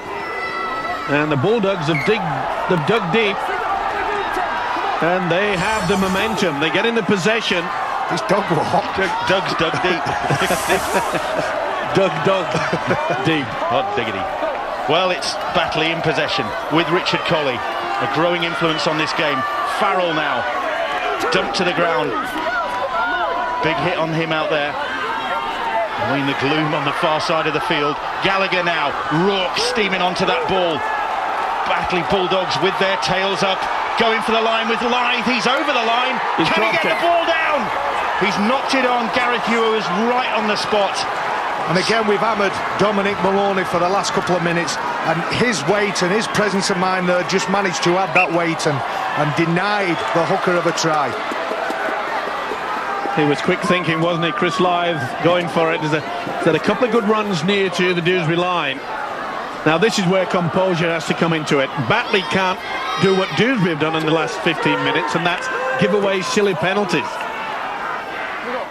Helm is tackled. Here's Danny Morn now. Morn runs straight at John Gallagher, and the young Batley captain, only 21 years of age, making him a pretty young captain in this company. But Gallagher equal to the task and certainly leading his side from the front in this storming second half fight back. But here come the Rams. Forward pass, has got it right. Forward. At a time when they don't need to do that, if you're going to force a pass, you've got to be behind. And that is silly play. I think that was a set move, Steve, and he'd had it in his mind he was going to throw the pass before he threw it. Again, going a bit technical there, he passed off his outside foot. If Pat Walker would have passed off his inside foot, straightening up, I think it probably would have been a legitimate pass. The thing is, though, Barry, they don't need that. They are the team in front, and they have squandered the opportunity when their kicking game has been pretty solid. I think you're right. I think you were spot on when you talked about Francis Maloney penning Batley down in that corner. Oof. That looked forward from Tom Hemingway to Langley, but slightly. They're looking tired a bit now, Dewsbury. They're not as sharp defensively in the first and second markers. Gallagher Lythe now, and here's David Rourke. He's been honest all game, and he's just put it under his wing and run it in at 100 miles an hour. I don't think there's been a bad player on the field today. There's been plenty of commitment, that's for sure. Colley now. Farrell. Almost nearly got the ball away to Marnes. Colley once more. Well, that's going nowhere. It's picked up by Hemingway eventually. Hemingway puts a little kick in. Lindsay gets on the end of it, but that's the end of that set of 6 for the Batley Bulldogs. Well, it nearly paid off for them, and this is at the jumper time now. 10 minutes to go. Good drive from the forwards. Maloney or Lawford kick it right down into that far corner. Dewsbury needs somebody to stand up and get them out of trouble. Who's going to come up with that big drive, that big inspirational drive that gets the team just buzzing? Well, Dominic Maloney still out there. A win for Dewsbury, take them up to 5th place in the table. Not bad for a newly promoted side, and another defeat for Batley, leave them looking over their shoulders at what's happening behind them. Just Doncaster and Sheffield down there. That one went backwards I'm not from sure. Ollie Marnes, and Marnes gets away then to make a few more yards. He was fortunate then. But the most important factor is that the kick was good. Yes, he got the benefit of the doubt from the official. But this is where they want to try to keep Batley. Good work, well done. Ooh, that looked forward, didn't it? Looked to knock on either way. But that's the place they need to be putting that ball in. Make Batley work hard off their own line. Don't be lazy.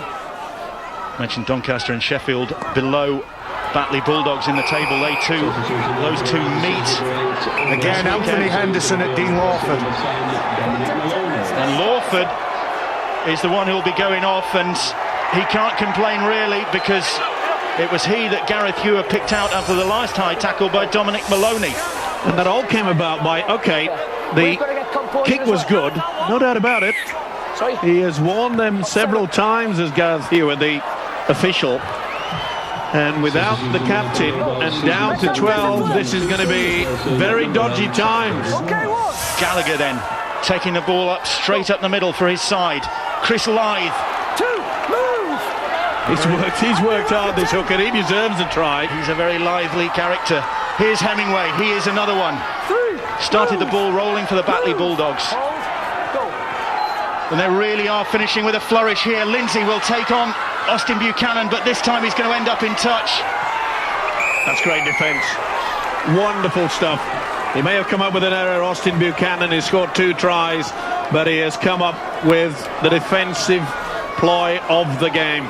Again, Austin just caught the man and ushered him onto the sideline. One thing you've got to do in rugby league is stay on the island, and Ashley Lindsay will be very disappointed with that. We mentioned the Doncaster-Sheffield game. It's Doncaster now. They're not the Lakers anymore, having dispensed with that nickname. Do you think Lakers, because in Yorkshire, a Laker is somebody that plays rugby, do you think it was Laker as in Yorkshire Laker, or Laker as in American Laker? Or that there was a pond at the back of the stadium? I'm not sure. Well, if it was a pond, I'm afraid this week it would have been a lake. Yes. Go. Let's work around the ruck. Now, composure is needed.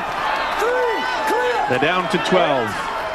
And this is where the experience of Francis Maloney will come. Spot on, bob on.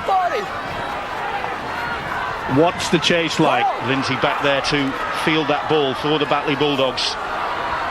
Stay on the island, lad. Oh, and Morn is taking him towards the sideline. He just manages to stay in the field of play.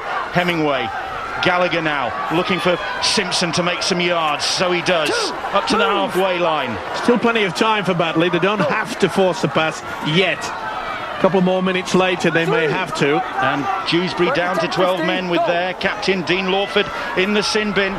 Now is the time for the Batley Bulldogs. McLaughlin is going to take a big effort from Dewsbury. Colley now looking to use his pace.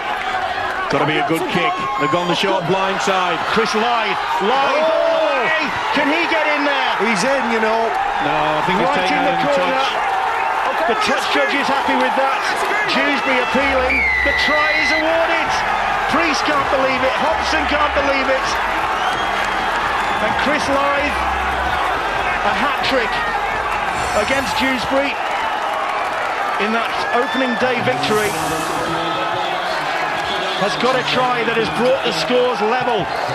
What a finish here. Well, he's deserved it. He's worked really hard, especially in the second half. And again, a bit of controversy. He took them on the blind side.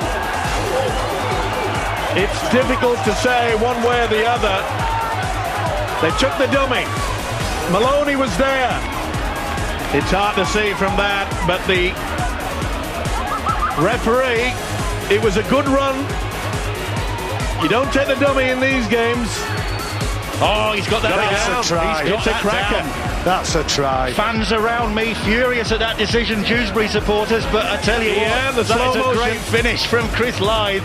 Didn't Chris Lythe take the right option there? It was a gamble. If he'd have got caught there, they would have given the ball up in a decent position as far as Batley were concerned, but he went from a zero to a hero very, very quickly there. Fantastic piece of play. Very aware hooker, and Chris Lythe worked really hard. What a kick this for Tom Hemingway then. Way out on the touchline. What an early hero he could be. He's got it! He's kicked it in only his second game for the side. Nerves of steel from Tom Hemingway, the lad signed on loan from Huddersfield Giants, who's popped that one over.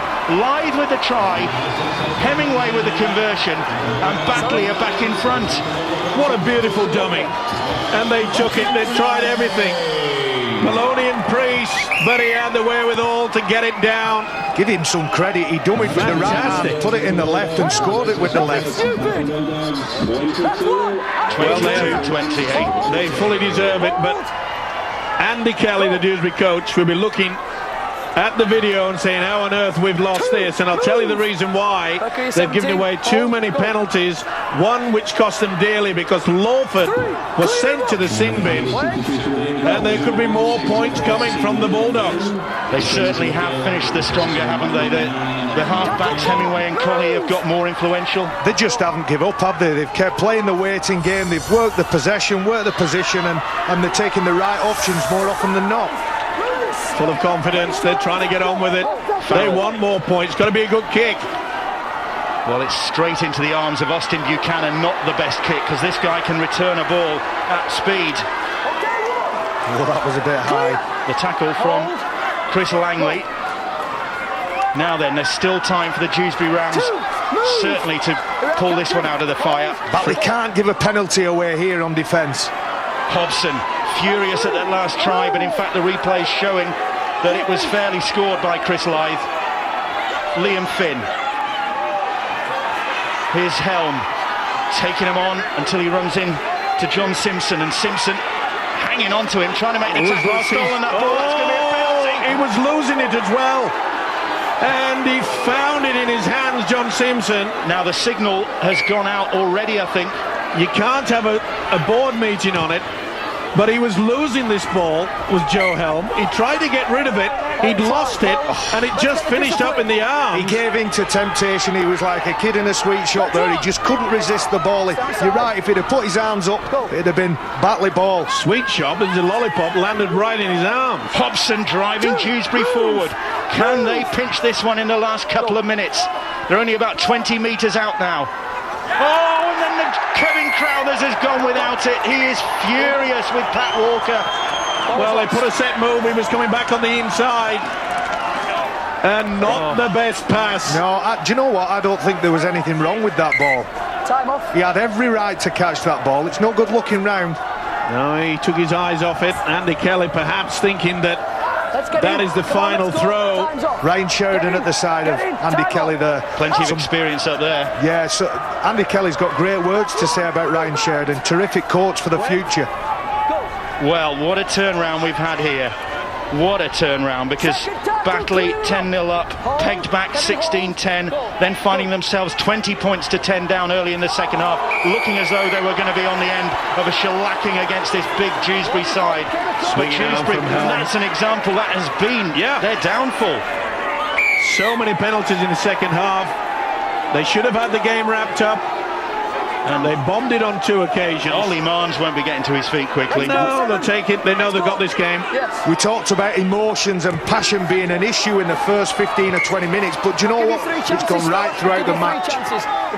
Well, a double for the Batley Bulldogs. There hasn't been an awful lot for them to smile about this season, down at the wrong end of the table, but their supporters will be delighted. They beat Dewsbury early in the season, 24-16. Chris Lythe getting a hat-trick that day, and Lythe it is who has put Batley within a few seconds now of a double against their big local rivals. And fully deserved, as we mentioned. Dewsbury have paid the price for foul play, but the Bulldogs, they have fought back. Tremendous. Against all the odds, 10 points down. Goal. Do you think so? Will Hemingway go for it? Yeah. He has gone for it. Oh, he's hit the woodwork, and it's been knocked on there. That'll do it. That will be it. That's as good as it. The clock counting down, and Gary Thornton. Look at that, what that means to Gary Thornton. Gary Thornton and his assistant Joe Berry celebrate. Paul Harrison, Carl Harrison's brother, is there as well to join in.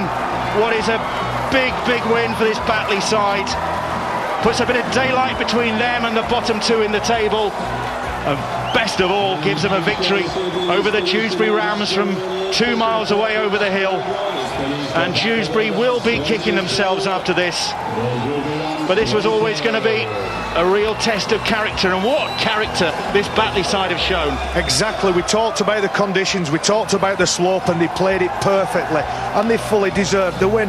They played the conditions, they played the territory, and just did all the little things right, and the 2 half-backs were fantastic tonight. Well, let's hear what the coach thinks of it. Gary Thornton's down on the pitch with Ben.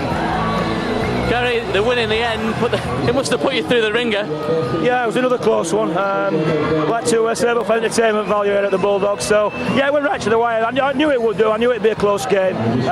We said at half-time we're just going to dig in there, keep going. Asked for a bit more enthusiasm from them in the second half, and I certainly thought they delivered. 10-0 up within 7 or 8 minutes, and then Dewsbury stormed back. They went ahead, and then you had some real work to do in the last quarter of that game. We did. We made the perfect start, and we did speak all week about making a big start here. And then we got a little bit sloppy and let Dewsbury back in the game. But fair play to Dewsbury, they're a decent side. They got two cracking half-backs there. But yeah, second half we rallied real well, and I thought it was a superb performance second half.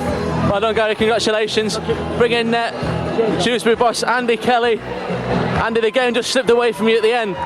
Yeah, it did. I thought we were pretty poor actually in the second half with his execution. We didn't get to the kicks were poor, and some of the discipline was a little bit lapsed. I would like to see the last try again, and obviously I'll have to wait while I get home tonight, but I thought we maybe should have, such a vital position, we maybe should have had a look at it. And jostling for position in that top six, really need another win to consolidate the position in that top six now. Oh, we need a few wins, yeah. We're far from comfortable. We're a fledgling side in National League One with a lot to learn, and again Batley taught us another lesson, and it's about 80 minutes football and never giving up on the game, doing the things that you do well and making sure you go through the 80 minutes doing it. And in this part of the world, it's a result that hurts, isn't it? In some respects, yeah. Any defeat hurts. I don't take any defeat lightly, and it being Batley doesn't make it any more hurtful or less. At the end of the day, we've got to lick his wounds, get on with the job, and we've got a big game again next week. Thanks very much, Andy. You're welcome. Well, a cracking game here at Mount Pleasant, probably the best that we've seen in our coverage of the National League this season. And Batley Bulldogs have won by 22 points to 20. Bill, Barry Mack and Steve-O, your commentators, and over 2,000 in here to see it as well. Well, what does that mean in terms of the National League One table? Widnes, Castleford, Whitehaven leading the way at the top. Lee, Dewsbury, they stay inside the top six, but for how long? Because behind them the race is joined, and well, it's a terrific race this year. And this is the winning try. This is the moment when the Batley Bulldogs realised they were going to go home tonight, the winners. What does it mean in this part of the world? Well, after Tom Hemingway kicked this off the touchline, how about that for only his second match? That's what it means to the coach, Gary Thornton, and to all of his staff and all of his players down here at Mount Pleasant. A fantastic match then from the National League One. Great entertainment, I hope you'll agree. Time for a short break again now. When we return, it's Boots and All Matters. Send us your views. We have the usual email address. And of course, Barry and Terry have been out and about as well this week. Find out what's been going on when we return.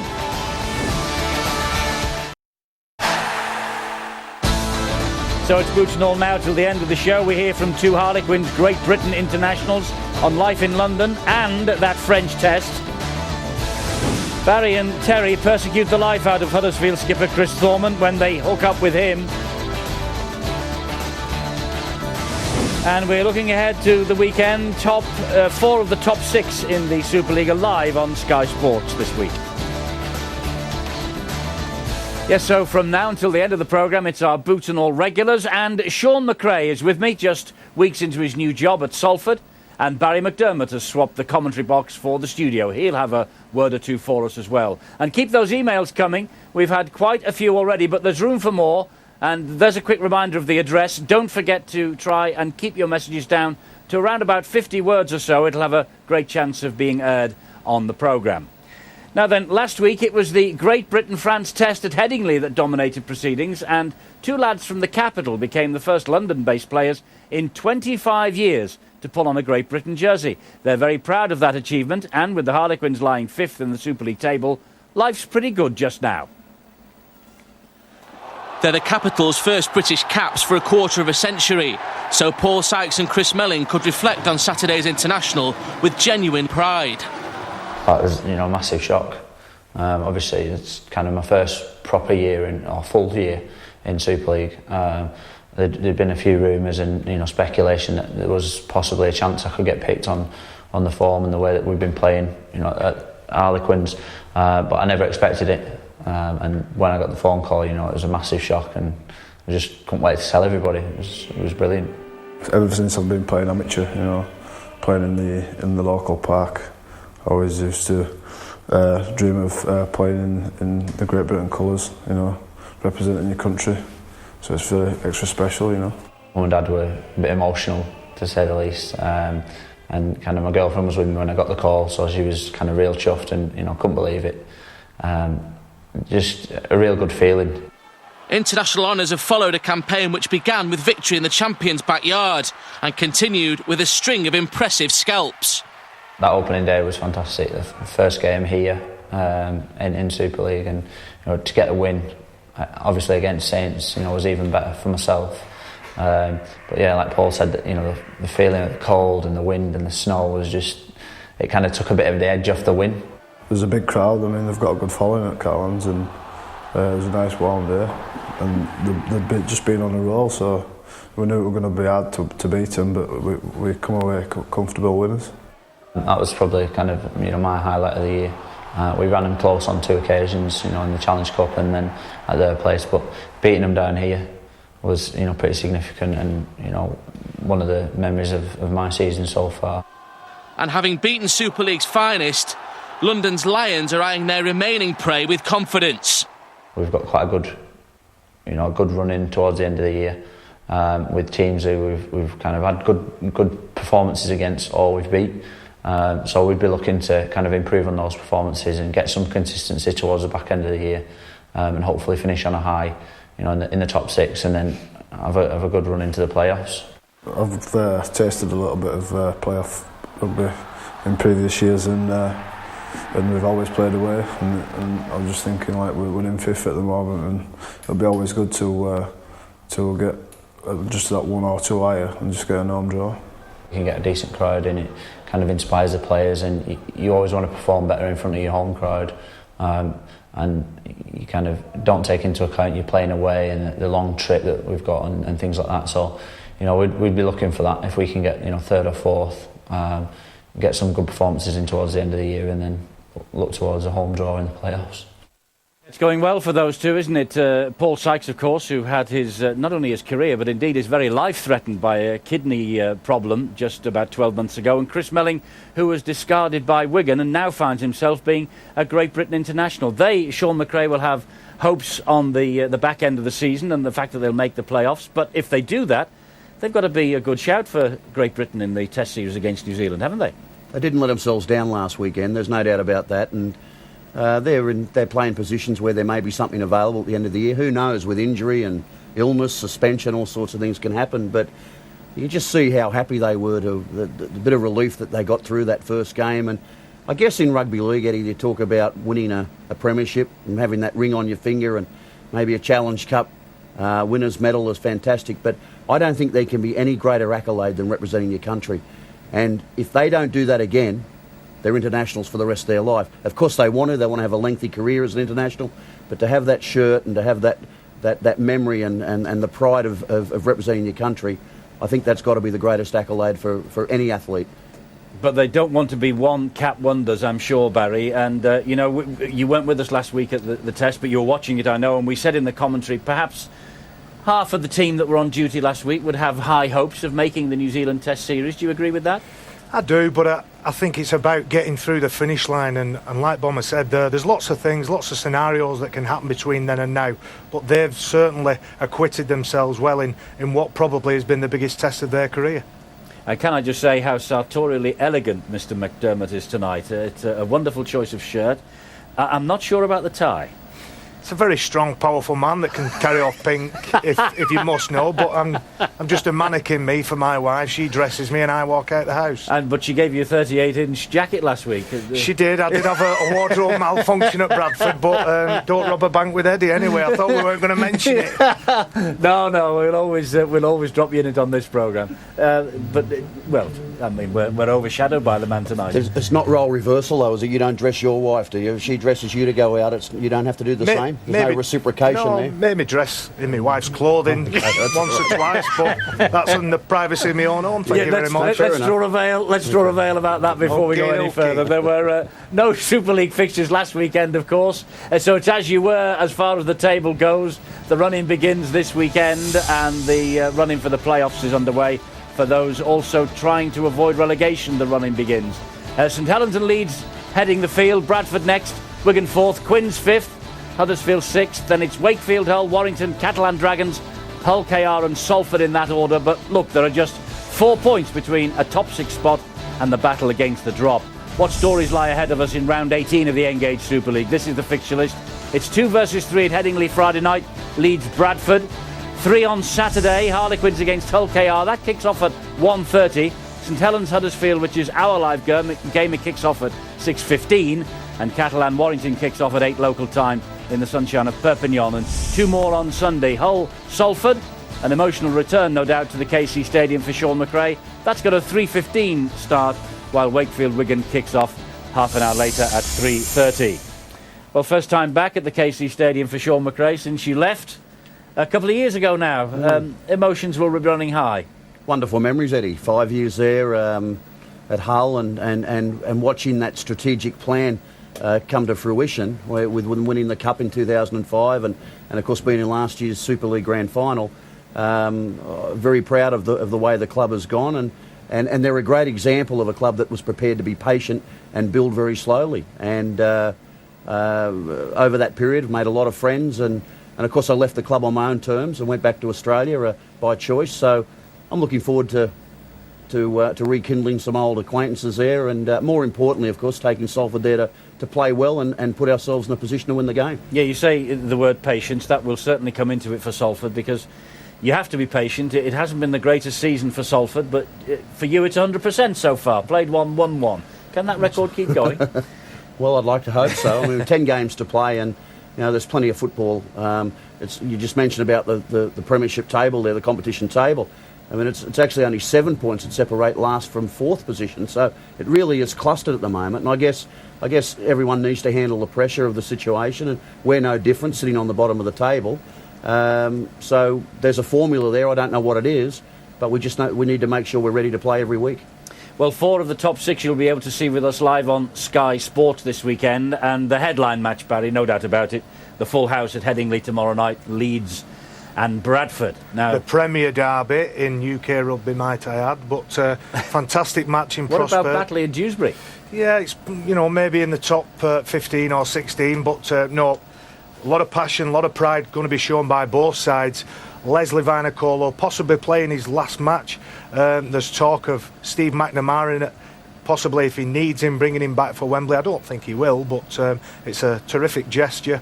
I can't see any of the players from the Leeds side showing any homage to Les before and during the match, but there'll be plenty after it. I'm sure there will. You know, what happened at the Millennium Stadium between these two, is that all now under the carpet and forgotten? Without doubt, that'll be on the front of everybody's mind, and maybe they nicked it in the game at Odsal as well. Probably didn't deserve to lose that night, either did Bradford, but Leeds will take the points, and again, history counts for nothing, but sometimes it can motivate you a little bit. It can, and Sean, in this match over the recent past, it's gone right down to the last set of 6, and one club or the other has won it. And you're not surprised. Look at the matchups there; they're very even. You've got 2 different styles of play that both Leeds and Bradford have, yet they both suit the players that they have, and they know each other so well, both the people in their own team and the opposition. So you're not surprised that it goes down the wire. I don't see any reason why it won't do the same on Friday. Should be a great game of rugby league. Indeed so. Steve McNamara has never beaten Leeds Rhinos as the Bradford coach, Barry. I can't say I'm wanting him to break that trend, but I probably disagree with Bomber there. I think with the 2 games that previously have been played, they've both been tight. I think one team's going to run away, and probably everybody knows where I nail my colours. You think so? You think it could be a charge away? I do.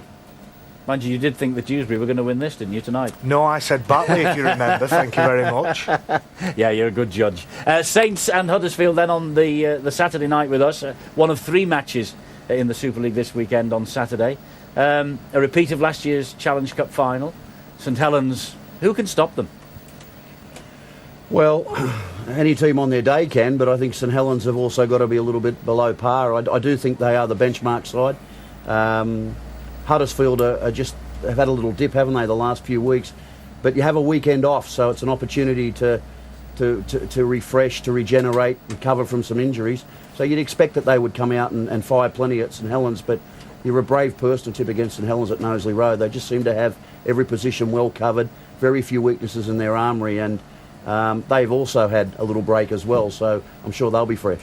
Indeed so. We have some good news coming up for the St Helens Club in a few moments. If you have a view about rugby league, don't forget to send us an email tonight. We'll be able to pick it up here at Batley. There's the address for you.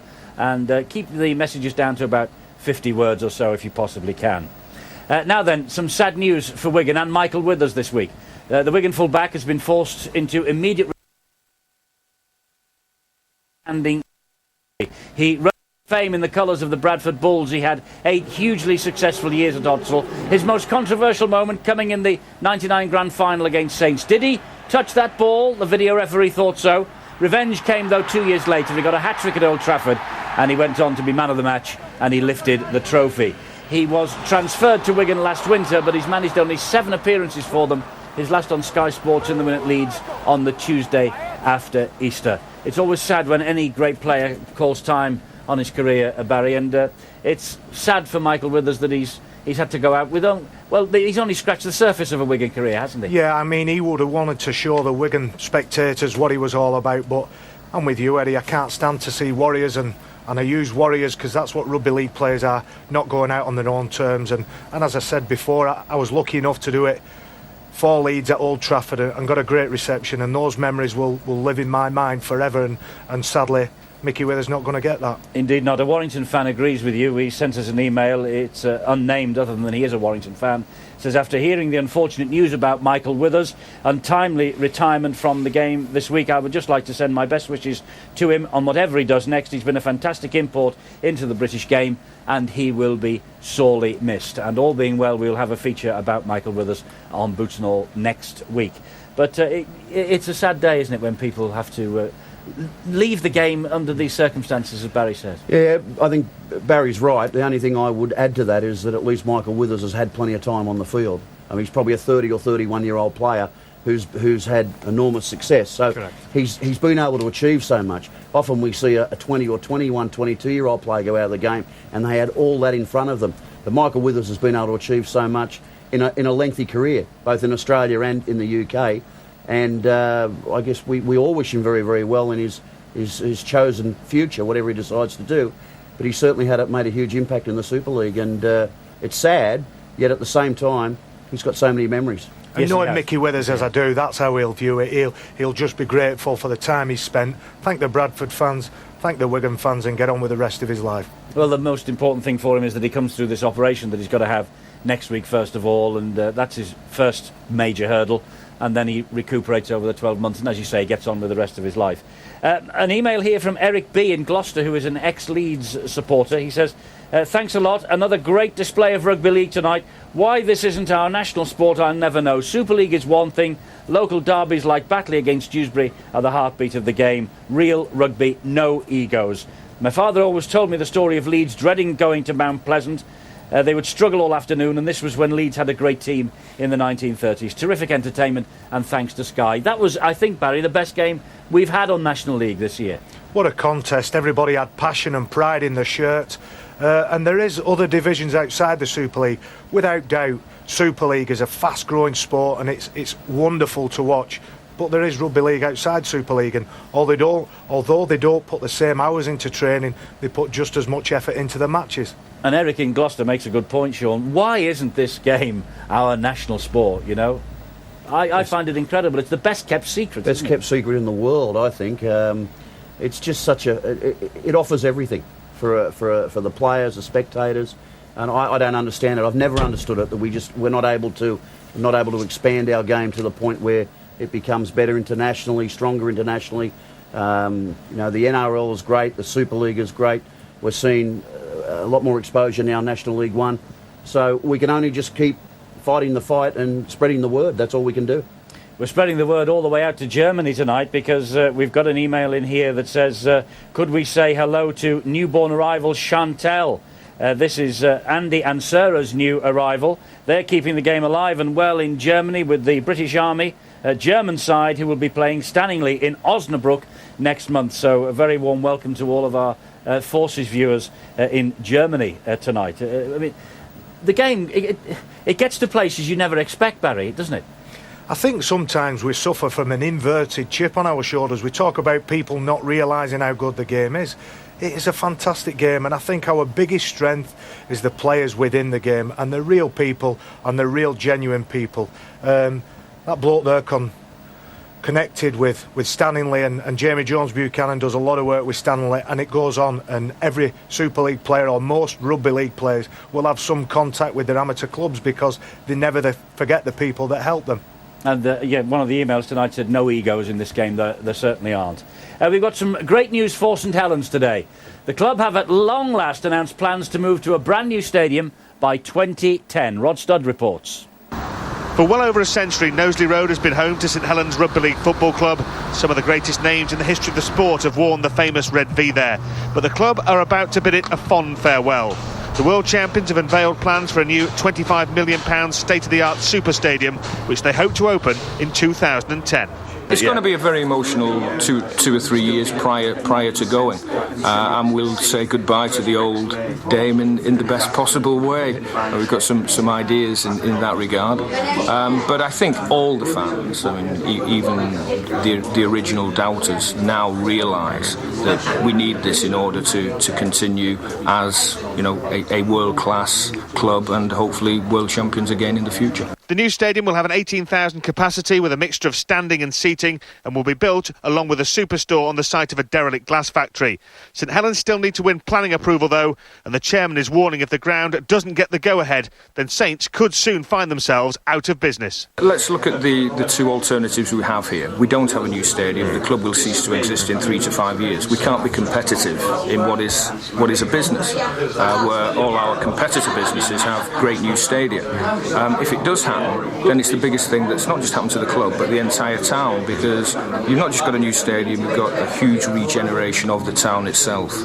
We'll be as proud in the new stadium as we are in the team. We'll be as proud of the town as we are of the stadium. They're all interconnected. Trophy after trophy has been paraded at Knowsley Road in the summer era, and the players who've lifted that silverware are backing the plans to move on.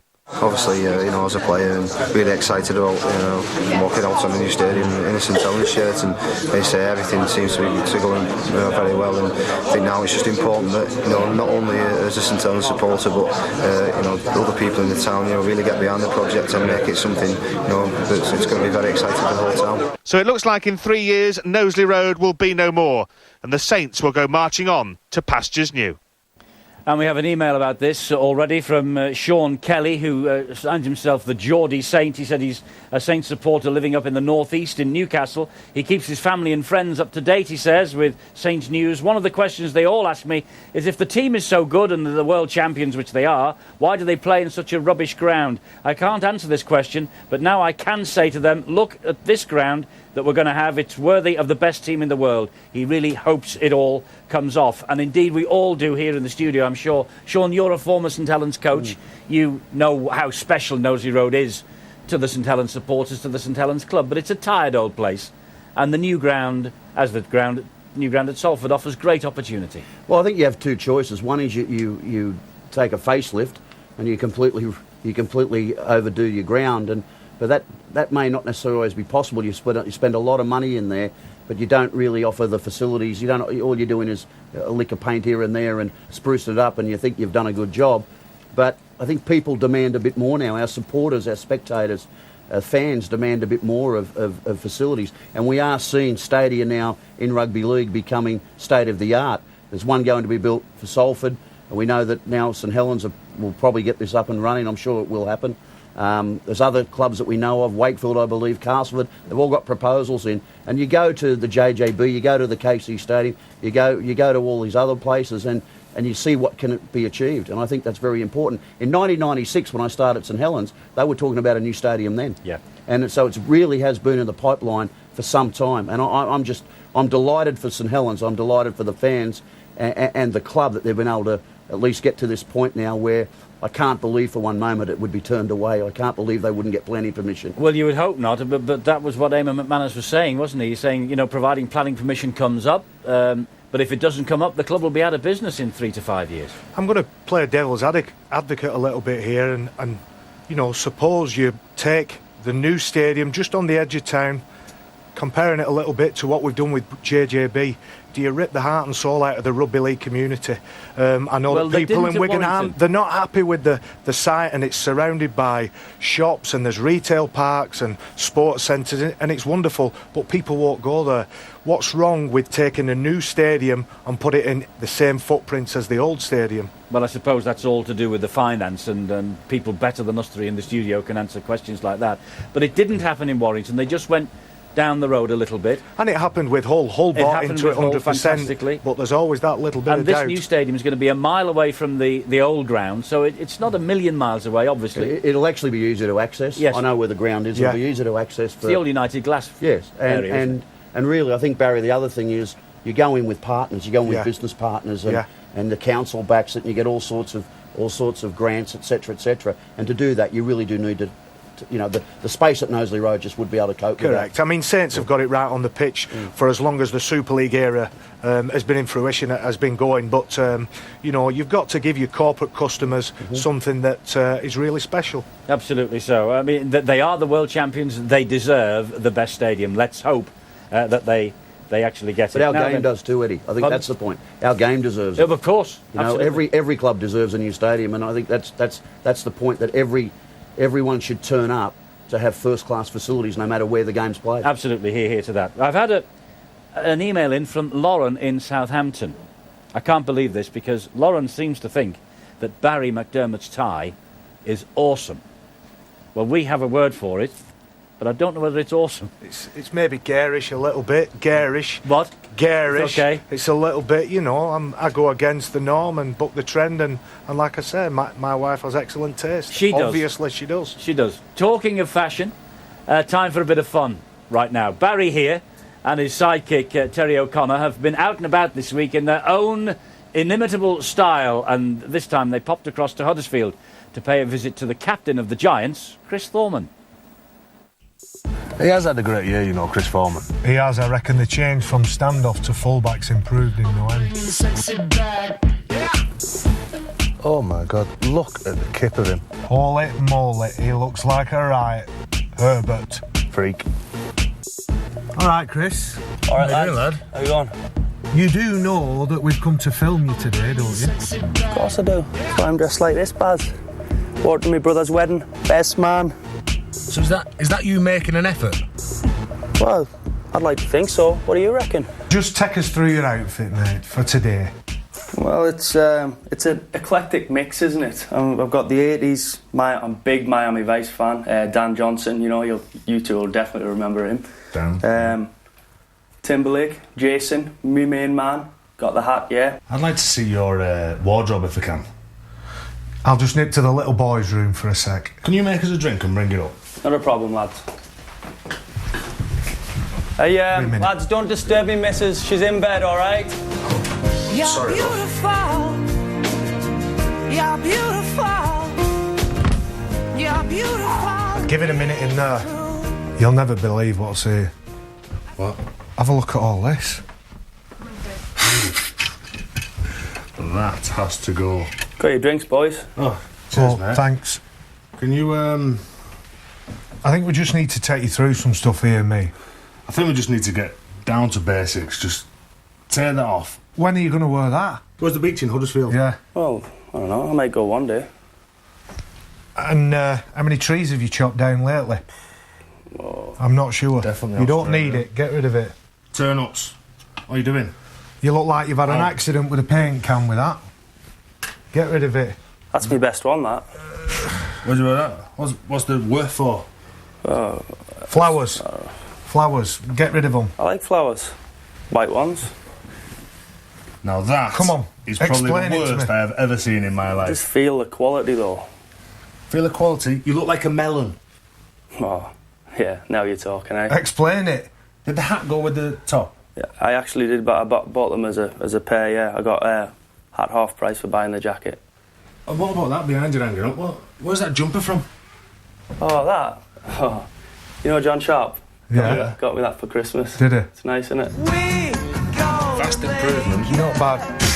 That was a bad one. Get in there, that. You need to be aiming up towards Trent Barrett, though. You're a bit like Gazok at the minute. Try something else on. Get that one, that other one on, the one they put brought. first. So how's that then, Chris? You must feel a lot better now looking at yourself. I don't know what to say. I look great, don't I? I'll tell you what, you look like Ben Pitt. Bob on. Showing all the things off where it should do. You're all tucked in and tight and... Look really nice. I know. Really nice. Honestly, I don't know what to say. Are you okay? You're like filling up there. Yeah. Okay? Whoa. Yeah. Not for me, mate. Thanks, Baz. Yeah. Right. Fantastic, eh? So you must have been very happy with your Great Britain call-up then, Chris? Yeah, absolutely.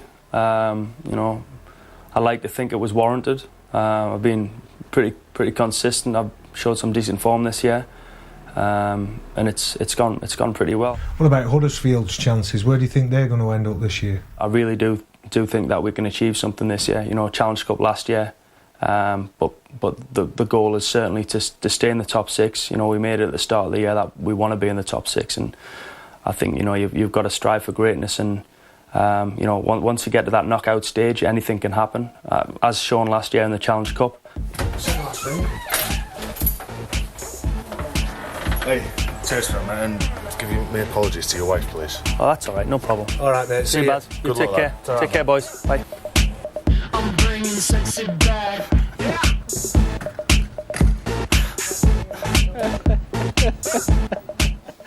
Barry and Terry, Boots and All's answer to Trini and Susanna doing a makeover on Chris Thorman. No wonder you're so well. A little bit dressed cheeky, today. that outfit, I think.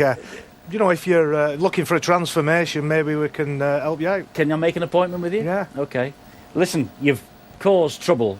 Well, you cause trouble wherever you go. You've caused trouble again tonight. Your assertion that the Leeds-Bradford match tomorrow is the biggest and best local derby in rugby league has got them emailing us from Wigan, from St Helens, from Hull KR. Thanks. You have absolutely blocked the system. Well, at least now. they're tapping away. At least they're listening, eh? Well, now, Sean, you have been involved in the whole... Well, no, you were never involved in the whole derby, only in the friendly versions around Christmas Friendly time. version, if there's such a thing. You have been involved in Leeds Saints. You have observed... Wigan Saints. You've been involved and observed the Leeds Bradford. Which is the best? I don't really know. I don't know. Well, I've only been involved in one, so I guess you tend to favour that. But Wigan Saints was... Do you know what, though, Eddie? always a special We've game. seen the heavy woolen derby here and what passion was out there. And I was a bit tongue-in-cheek when I was saying it. I've got great pride and glad that I played for Leeds all those years, but I'm just proud of the sport, and every time we watch it, it gets better. There's a word here about Batley and Dewsbury tonight from a Warrington Wolves supporter, Ian, and Nathan as well, who's put his name to this. Excellent game tonight. Do you really think there's a possibility of Batley and Dewsbury merging and becoming a Super League team? I mean, it's the old word merger again, and it doesn't go down terribly well. Doesn't go down well, but I think that's going to be something in the future that clubs will have to consider. If you start talking about franchise systems and licence agreements and all sorts of things, if that is all going ahead, and we understand that is going to be the case in 2009, I think that a viable way is for some clubs to get together and try to form another team. But that, of course, means getting into history, tradition, tugging away at the heartstrings of people, the emotion that it will create. The friendships will probably destroy, but that may be the only way forward for some clubs. Well, I remember what it was like in '96 when all this was first mooted Super League, and there was supposed to be Widnes and Warrington merging, and there was supposed to be a merger in this part of the world, Wakefield, Castleford and Featherstone. There was never Swinton and Salford, you know, never a chance. I've got a very, very short answer to that question. Never in a million years. No, you're not a fan of mergers? I see it as progress, and I see it as we've got to, and I look back to those early days of Super League, and would we be any better off? I'm from Oldham, and Oldham sadly are struggling away now, and they were due to merge with Rochdale and Swinton to become Manchester. Are Oldham, Rochdale and Swinton any better off on their own? I'm not think so, but the tradition and the steeped in tradition, these rugby league towns, and like I say, never in a month of Sundays. OK, they said never in a month of Sundays about summer. They said never in a month of Sundays maybe about taking a full round of matches down to Cardiff and the Millennium Stadium, but we did that this year, and from all accounts it's on again in 2008, and a couple of emails about this. I've just picked this one out from Ewan in Cardiff. It says, with the news that Super League's coming back to Cardiff and the debate as to whether it was a success or not, can I just say that I'm over the moon. Millennium Magic was my first exposure to live rugby league. I love the weekend so much. I'm now a convert, almost verging on an obsession. I've started watching the Celtic Crusaders in Bridgend. Maybe the rugby league know what they are doing. That's from Ewan in Cardiff. So there you go. It works. Take people down to it. Let them see it firsthand. You get hooked. Absolutely. We said about it, didn't we? And I think the longer we've got that project going, I think the more people will buy into it. It's a chance for the lesser teams, the teams from areas that perhaps aren't guaranteed that Challenge Cup place or that Super League place, to have a big day and go out and watch the team on a fantastic stadium. Indeed so. One here that praises all of us here on Sky Sports, and it's always nice to receive these. We get plenty of brickbats, don't we, on our travels out and about. This is from Victor. He says, you fellas are an integral part of the success of rugby league entertainment. May you reign for at least another decade. We're lucky to have you. How nice of you to say so. He's now based in London, is Victor, and it's great to hear chipper, good-humoured, straight-talking Northerners speaking on one of the greatest games in the world. And he also says he saw Richard Lewis at Wimbledon yesterday. Did he used to be a Davis Cup player, Victor? Yes, he did. So there you go. Praise indeed. Praise indeed. Where do I come into the chipper? You're a chipper. I was just thinking that. He's never seen a Northerner, has he? I was just curious as to where I came into that. Well, you're chipper. Like chiming into the back line, isn't it, really? Yeah. Yes. Chips, you're chipper and you live in the north. Yes, you eat chips. Exactly. Yes. Chips, yes, more yes, like, yes, yeah. Yeah. Something that the Trini here doesn't do anymore now. Is that right? I think he's on a diet as well as everything else. Well, he's now a fashion expert, and I think he's perhaps the trying culinary delights could come out next. I'm trying to improve my, the way I'm appear and my appearance. I'm also trying to extend my diction and make sure I can describe things in a way that people will understand. I'm always trying to lengthen my diction. Well done. And you're managing it every week. You're doing very well. A lot of people love you. Now, I have to tell you, even though we have been here at Batley tonight and we are live at Leeds and St Helens over this coming weekend, that Live Rugby League isn't the be-all and end-all of our service this year. No, not by a long chalk. You can catch all the other Super League highlights with Tony Ray every Sunday on Sky Sports News from 9:30 p.m. And if you miss them, you can log on to our new Boots and All online show, available from Monday evening, where you can access every Super League try, whenever and wherever you want. Steve-O will also be giving his views on the week's events with a regular Sky Sports News slot on Thursday at 2:45 p.m. So it's Thursday at 2:45 to keep a date with Steve-O and our colleagues on Sky Sports News as he previews the Super League weekend. That same weekend action will be reviewed on Sky Sports News on a Sunday evening at 9:30 or thereabouts. Don't forget Boots and All online from Monday evenings with Angela, Bill, Barry and Terry. It's also available on Sky Anytime TV weekly from a Wednesday morning. Further details of this service, which provides a selection of the best programmes on Sky, could you log on to anytime.sky.com. And of course, don't forget those live matches that are coming up from the Engage Super League this weekend. 2 blockbusters for you. Leeds Bradford, that's second against third in the table. Friday evening from 7:30, Sky Sports 3 in high definition on HD2. And on Saturday night at 6, Sky Sports 1 on HD1, it's St Helens against the Huddersfield Giants. And next Thursday, we've got another live match for you from the National League. It's Dewsbury against Widnes on Sky Sports Extra from 7:30. Please do make a day to join us for all of that. But for now, from Barry, Trini and Sean and all the team here at Batley, see you over the weekend, I trust. And as always, thank you very much for watching tonight. Bye-bye.